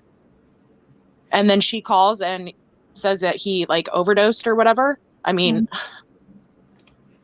hold on, let me share my screen. Let me see. Okay. So it says right here, I'm going to show you guys. Read what it says at the very, very top in red. Yeah. At the top. Wait a second. Okay. Passion flower and kratom, how they are similar and why they shouldn't be combined. And it says passion flower describes any 550 species of passion flora, flowering plants from, whatever. Passion flower is renowned for its supposed ability to cool the body, soothe the nerves, and calm the mind. It is readily available in powder, seed or extract form, and its dried leaves can even be smoked. For this reason, it has become popular and recreational substance, although its chief medicinal purpose is to promote relaxation and general well-being. Effects of passion flower may include any of the following: anxiety relief, stress reduction, overall calm, full body relaxation, improved sleep. As with most other herbal supplements, passion flower may carry its fair share of adverse effects. These negative side effects may include dizziness, drowsiness, confusion, loss of motor coordination. How are passion flower and kratom similar? As anyone with even a cursory knowledge of K already knows, the leaves of the Mitragana plant have been known to reduce chronic pain, relieve joint inflammation, increase concentration, improve mood, induce euphoria, and promote restful sleep.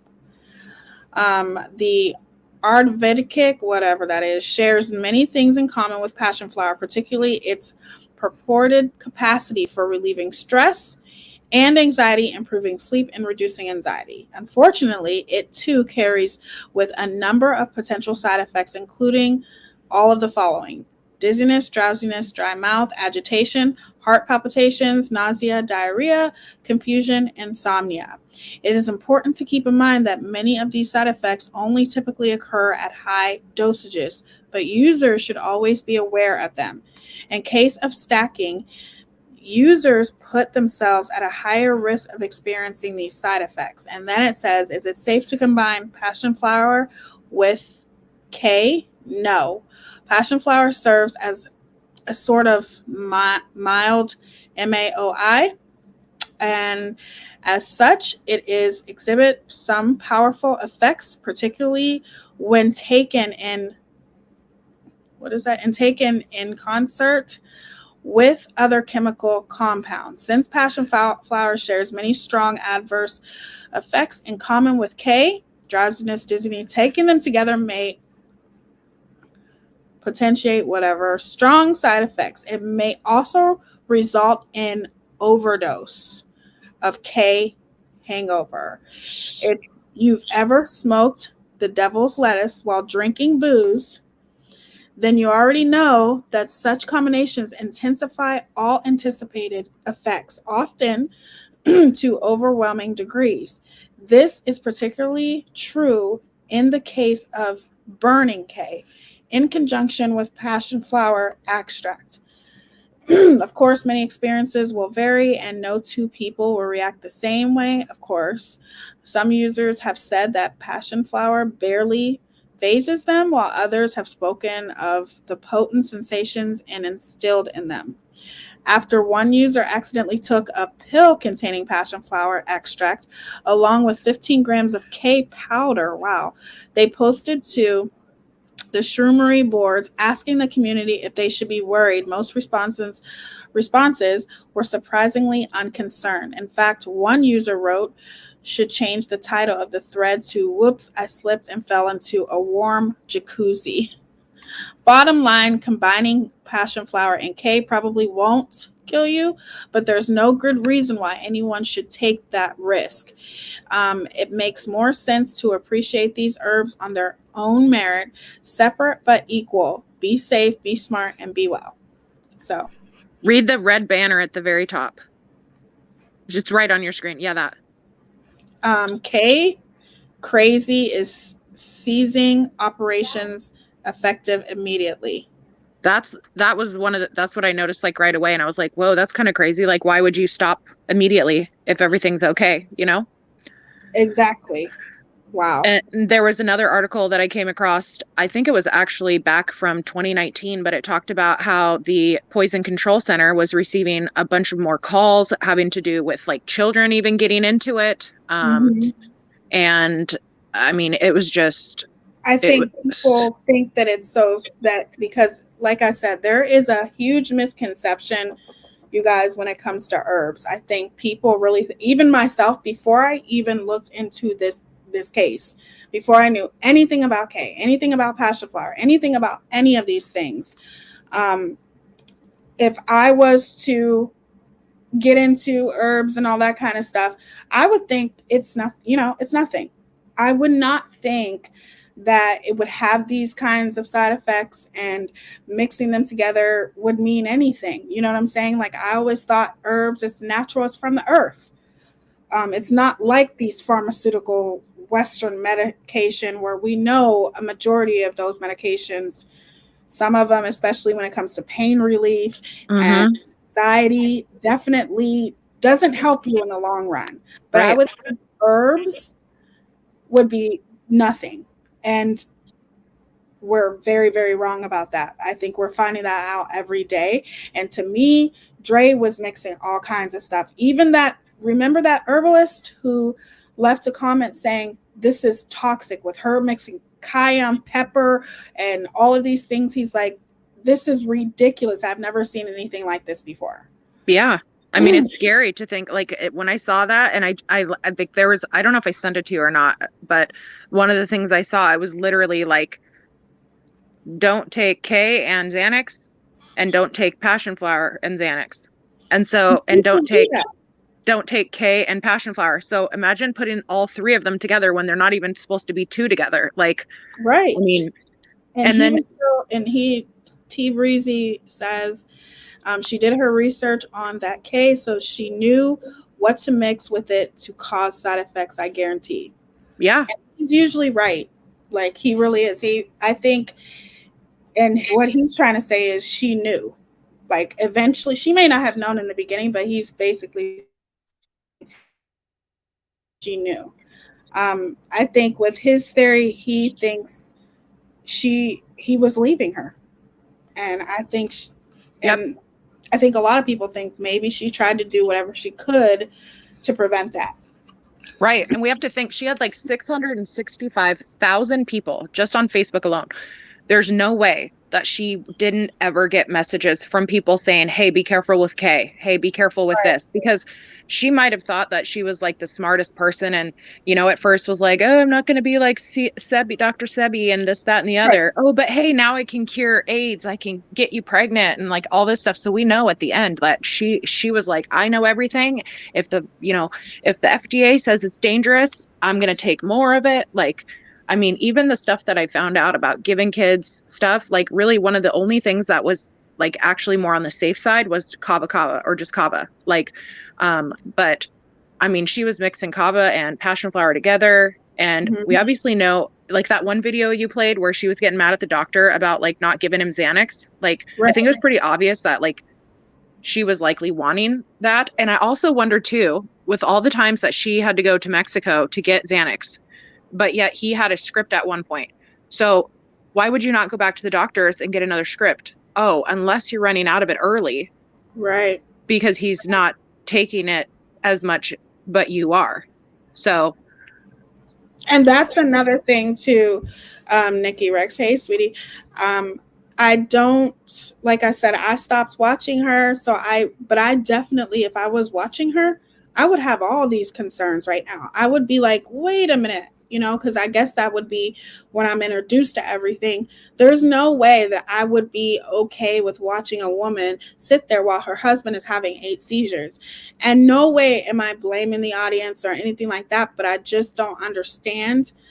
To me, that's where privilege comes in my opinion. That's where her privilege comes in, because there is no way that she should have gotten this far with all of the things that she was doing publicly, allegedly, in my opinion, publicly, him having seizures, all of these things. It makes me think sometimes that it could have been stopped before this happened. Yeah, if only 1% of her, just on Facebook, we're not talking TikTok, we're not talking YouTube, just 1% of her 665,000 subs reached out to her, that's like 665 people, I think. Maybe I'm wrong, but I think that's at least that many people, because, or no, that's more than that. That's like 6,000 people. Right. I feel like her behavior was ignored. Like, you know, and I also think that people really trusted her. And we don't know how many people may have. I know that there was a few people that said that they ended up in the hospital by listening to her. That's just people who came forward and admitted, you know, there could be a lot of people who have gone through things specifically for her recommendations and her sitting there saying that she can cure cancer and all this kind of stuff. You know, we don't know how many people ended up in the hospital because of her. Let's put it that way. Yeah, there's like, I keep hearing a story every once in a while about one gal who may have even passed away, but I've been trying to find information on that and I can't. And I agree. There's no way she would have been able to do that on YouTube. No, because people are too nosy on YouTube, for one, and people would have been reporting her ass. There's no way she would have gotten away with that on YouTube, and not in my opinion. I think Facebook is more lenient with YouTube, recommending all those things like she's some damn doctor or something. I think people would have reported her enough on YouTube that she would have gotten shut down. I agree, Jen Stevens, with YouTube at least. Maybe not with, I mean, she's done some videos on YouTube, but there ain't no way that she's been live on YouTube while somebody's in the background having 7 seizures. No, YouTube would have shut that down quick. I'm actually surprised that like her, like, and I don't know, I mean, I guess she could have had videos taken down, but I'm surprised because Facebook has gotten more and more tight on things. Like I remember one night I had this my friend had a big old spider in her house and I left a comment and all I said was time to burn the house down. And I got banned from leaving comments for like 24 hours or whatever. All because I said what? On YouTube? No, on Facebook. Like my friend had posted a comment about how she found this giant spider in her house and she posted a picture of it. And all I did was post a comment saying time to burn the house down. And I got banned for like 24 or 48 hours. Yeah. I mean, Facebook is strict, but they're not. I don't feel like Facebook, their rules are as strict as YouTube, in my opinion. And I also feel like the people on YouTube are different than people on Facebook. And that's just me going live on Facebook. There's a huge difference between the two. Right. I feel like YouTube watches the videos more, whereas Facebook watches the comments more, and they don't watch the videos as much. Exactly. That's what I'm saying also, Nikki Rex. I feel like I'm not saying that it's her supporters' fault in any way, shape, or form. All I'm saying is I do feel like if maybe she was reported more, something that they would have stepped in and done something about this. Like, I don't know, because I know I'm not going to lie. If I was watching that, I would have reported her. You can't give medical advice to people, a huge platform of 600K people, and tell them all these things without any kind of medical professional background to back that shit up. You can't do that. That is so irresponsible in every way. And I can honestly say that's the only time I agree with Katie Joy. Right. That's the time I agree with her is when she talks about that. You cannot be that irresponsible with your platform. You just can't do that. So just think of all the people, like when she's literally tossing and washing, she's not really measuring. Like the only time I saw was when she had measured out a spoonful of something, and it was whatever she grinded up that night to give Devon. And I don't know what it was, but it was kind of a brownish green, like powder. And I think it was passion flower, but I'm not positive. But she like had a little kind of measuring, like a tablespoon type not like a measuring spoon, not like a tablespoon, but it was a measuring spoon that was the size, like say one tablespoon. And she pulled it out. It was grounded, and then she like leveled it off with her finger, and she gave it to him, and he took it. He was kind of standing off camera, and then that's when she said to him, like, you know, she just made him like another one, and then like held it up to give it to him, and then he was like, "Oh, I'm good." And then she's like, "Oh, you don't want more?" And he was like, "Well, I guess I could take more." And she's like, "Yeah, take more." Yeah, because she was like, I remember that one. She was like, "Are you feeling? Because if you're not feeling like that, then you could take more." You know, it's like she was so irresponsible. And to me, it's like, first you want to act like you're his doctor, but then in the police report, you're sitting there saying you told him to make a doctor's appointment. If you're his caretaker, you are supposed to make sure that he goes to his doctor's appointments. You make sure he goes to the hospital, right? You make sure the doctors are doing what they're supposed to be doing. Otherwise, you move into another hospital. You go to Mexico across the border to get him medication, supposedly for him, allegedly, in my opinion. So the point is, if you're his caretaker, you're going to make sure he goes to the doctor. Oh, yeah. You had to put that in that police report. That's another sus. That's sus to me. Why would you say, I told him to make a doctor's appointment, but he never went? The person who's taking care of him, who claims to be his doctor, is telling him to go to a doctor. But you never checked to see if he went to a doctor. Come on now. No. Yeah, I would love to be a fly on the wall while PD is like doing their investigation and watching these videos, you know, where she talks about going to Mexico and hiding them in her hoo-ha. And then like, I mean, I'm sure they're just going like, wait, what? And then she's talking about giving him that phenobarbital, and then like, you know, tossing and washing. And then like the video with little Raza when she's like, well, you know, how often do you take your tea? And he's like, well, what's the stuff? It's like, and he even said the K word under his breath. And then she's like, no, it's passion flower. And then she's like, she says, well, but how often do you take that? And he's like, all the time. And then she's like, no, you don't take it all the time. And she goes, he's like, yeah, I do. If you don't want to be controlled, you don't ask a child. Children will say anything. Children will tell the truth. They do not care. Children will tell it, okay? Like these kids say cap, exactly. The kids, when kids say cap now, they don't say you're lying, they say cap. If anybody knew that, they do. I don't know where the cap comes from, but anytime anybody's lying, my 11-year-old and now my 6-year-old says cap. It's crazy. I guess it's better than saying Bible. Right. All I can say, you guys, is that's what I'm doing now. I am just breaking down her behavior as with medications. We've done that. And as the daughter-in-law, and we're going to continue to, because I feel like that's important. I think it's important to break down somebody's behavior, the way that they act, and so people can see more clearly. I think some people don't see things as clearly sometimes. I think it's so much better to break down somebody's behavior and how they act and what got them to the point that they're in right now. Right? Thank you, Alyssa. Thank you for the super sticker, beautiful. I appreciate you. That's so sweet. Thank you. Yep, she belittled him and would threaten him if he didn't want to be on camera. He looked so uncomfortable. I think sometimes he did want to be on camera, but I do think that there's sometimes he didn't. And you're going to sit here and tell me that he would want to be on camera while he's in a coma? I don't believe that. I just don't. And nobody can convince me otherwise. That is a very vulnerable position to be in. And I would never want to be on camera like that. Never. Sorry.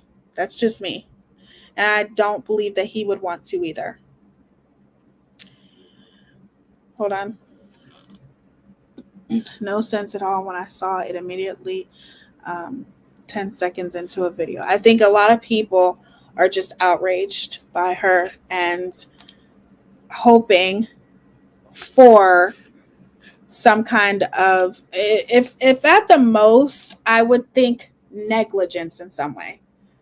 Criminal negligence, or I don't know, some kind of negligence. It's obvious that she was being very negligent in the way that she is taking care of her family, pulling her kids out of school, putting them on this vegan diet, this alkaline vegan diet, which is a very, very drastic vegan diet.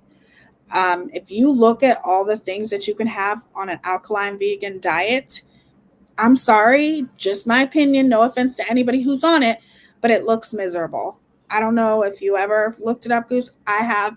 I'd starve. Yeah. I would get massive migraines, and there's like no protein on it. I mean, their protein is really from quinoa, which is still a very small amount, and mushrooms. Like, exactly. I mean, I like that sort of stuff, but I also like my steak and my seafood. And I mean, I could probably go without chicken. I'm kind of over chicken, but like, I'm just chicken.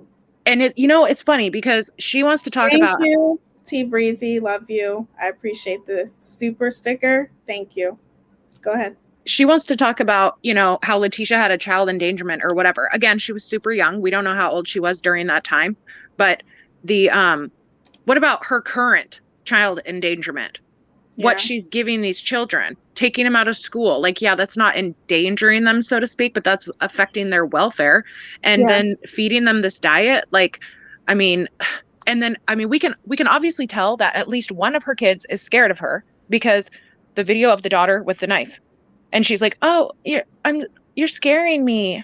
It's like, I mean, that was just crazy. I mean, for a child to react like that when they're on a live, and like, it wasn't like she was looking at the camera and then like waiting, and like she was kind of minding her own business, and then she was kind of looking at the knife. It wasn't like she was. I didn't feel like she was playing it up for the camera, I guess is what I'm trying to say. Like, and then her son drawing the supposed like devil horns or whatever. I mean, maybe they were ears. They could be, but they could be. I just, even when she said, like, in the videos talking about, she rarely gets emotional, but she was talking about how she remembered spanking her kids at times and how it affected her because she felt like she took it too far. Yeah. And that wasn't fair, and she was worried like it was going to affect them or whatever. So I'm sorry, but you shouldn't be talking on somebody else's past when your present sucks. Exactly. And that's all she's done throughout this entire thing. You're sitting there judging and talking about Letitia as that's still the mother of your husband.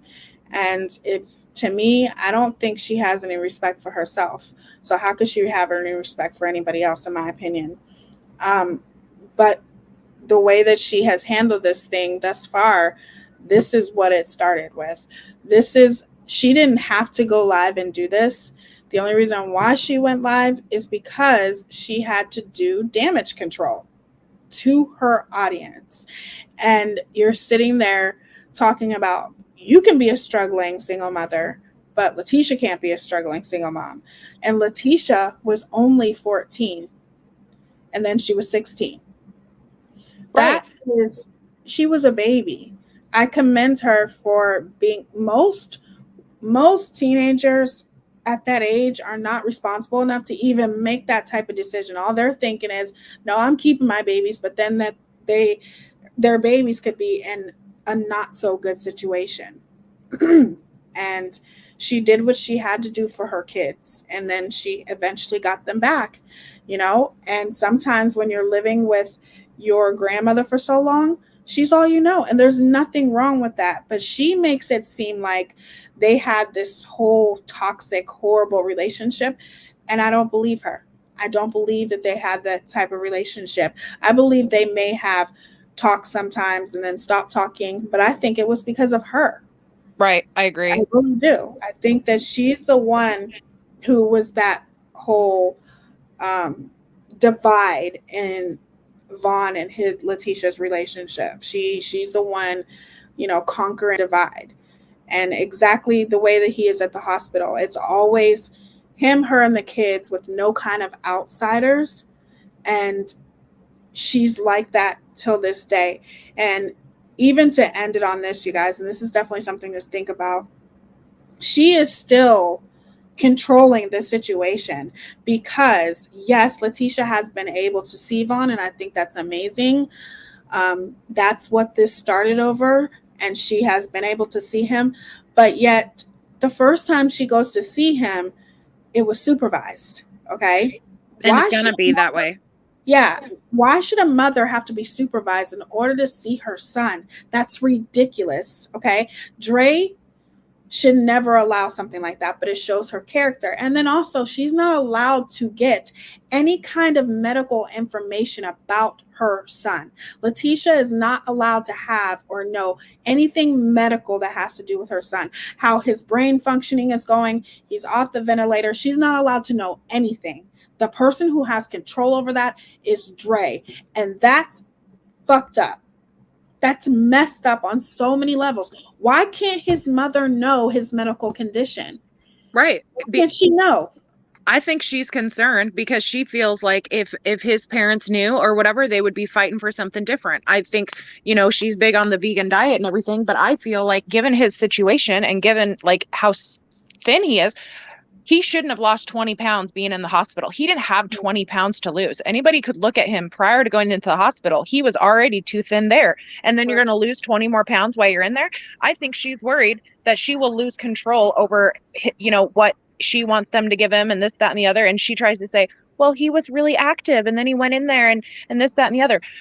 No, he didn't have some crazy amount of muscle mass. I mean, I know you can lose weight when you go into the hospital because it happened to me when I had a blood clot, but I also was extremely active and I was eating a lot because I was in playing 4 sports. And so of course I lost like probably 17 pounds in like 10 days, but it was different because I was eating like thousands of calories a day and work, like I was just doing a lot, and so you get in there and all you're having is like IVs and stuff. But like, I feel like if he had more substantial, fluids, like maybe not vegan type things, higher calories and stuff. I mean, I just feel like losing the 20 pounds in that quick of amount of time was just crazy given his body mass to start with. If he was like overweight and fat or something, that would make sense. But he didn't have the mass to lose.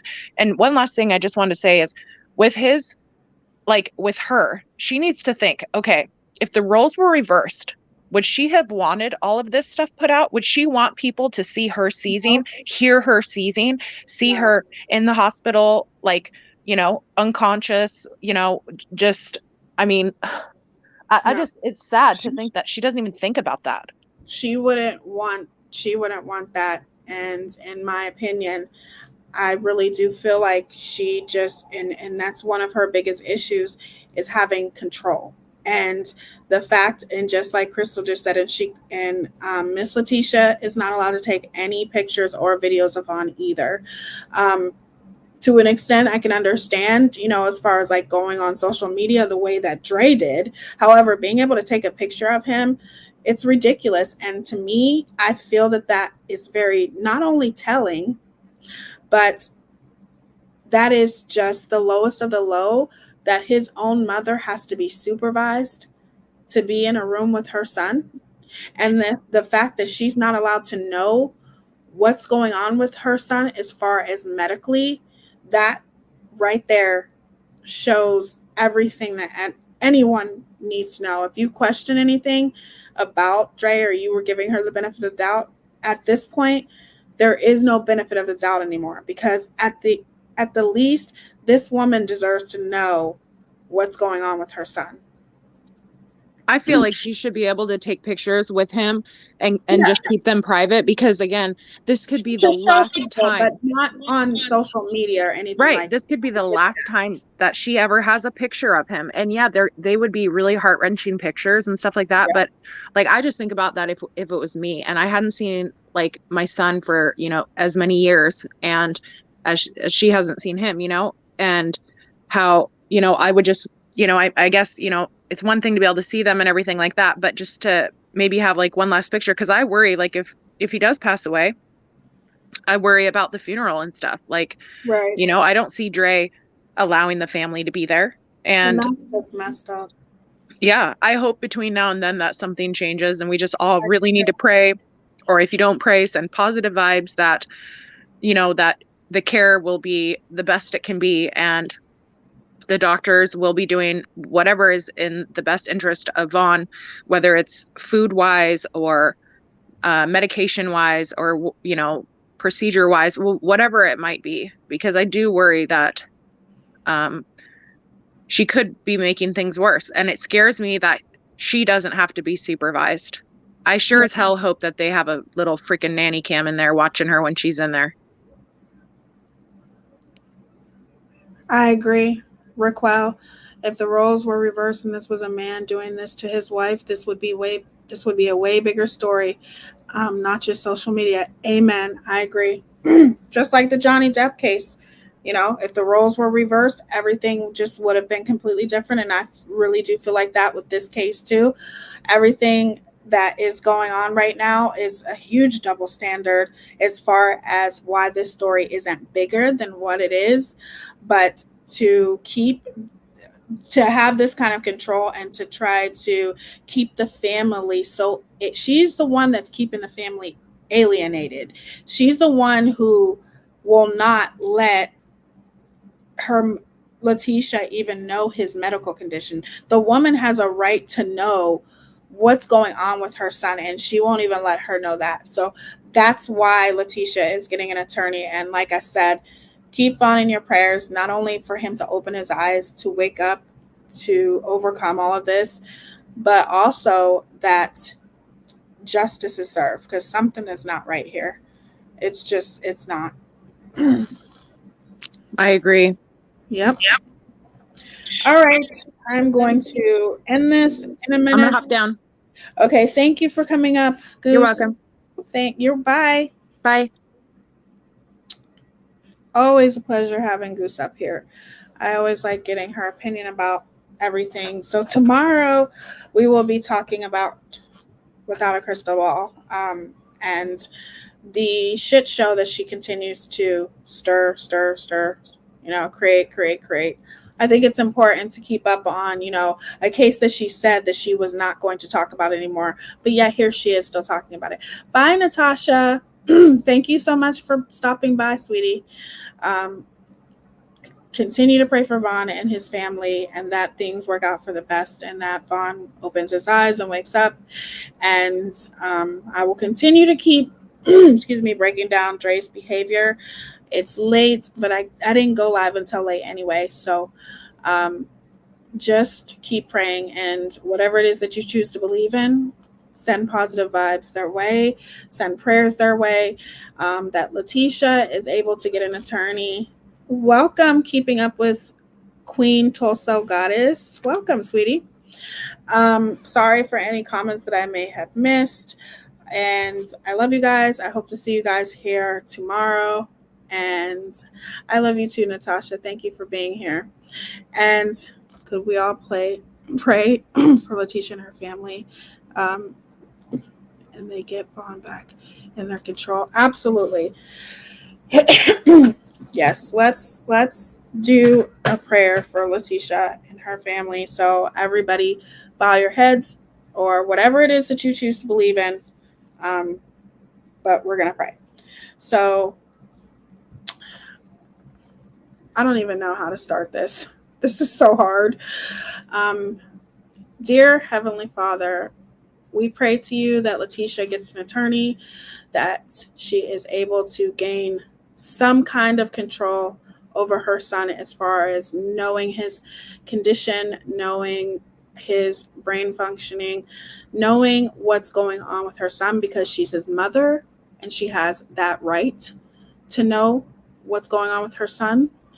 And we pray that Vaughn opens his eyes and that he overcomes this and that he continues to fight and that he will get out of this coma. And we pray for his family. We also pray for Dre that eventually she will do the right thing. And we pray for the children that they are safe. We pray for a better outcome than what it is right now. Only God knows what's best, and everything happens for a reason. But we pray to you, God, that everything turns out for the best. Amen. Father, Son, Holy Spirit. Amen. Okay. Nice to be here for the first time. It's nice to have you, Yanni. Thank you so much for being here. All right, so we are going to close this out. I mistakenly hit the back button. Never mind my comments.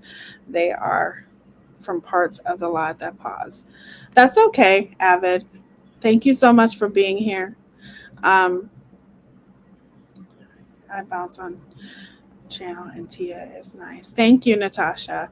So thank you to my amazing mods, Sparkle and Goose. You guys are amazing. Thank you for being so patient with me going live so late. Shout out to the Insomniacs. I love you guys. Thank you for being here. I will see you guys tomorrow. If there's anything that you need to send me, just send it to my email or thank you, T Breezy. Send it to my email or send it to Messenger or whatever. Just look at my about section. Anything that you need to send me, especially about Without a Crystal Ball. Okay. And I hope you guys have an amazing rest of your morning/night, wherever you are. And you guys, as always, are amazing. I will see you guys tomorrow. Be good to one another. God bless. Deuces. Love you guys. Bye. Bye-bye.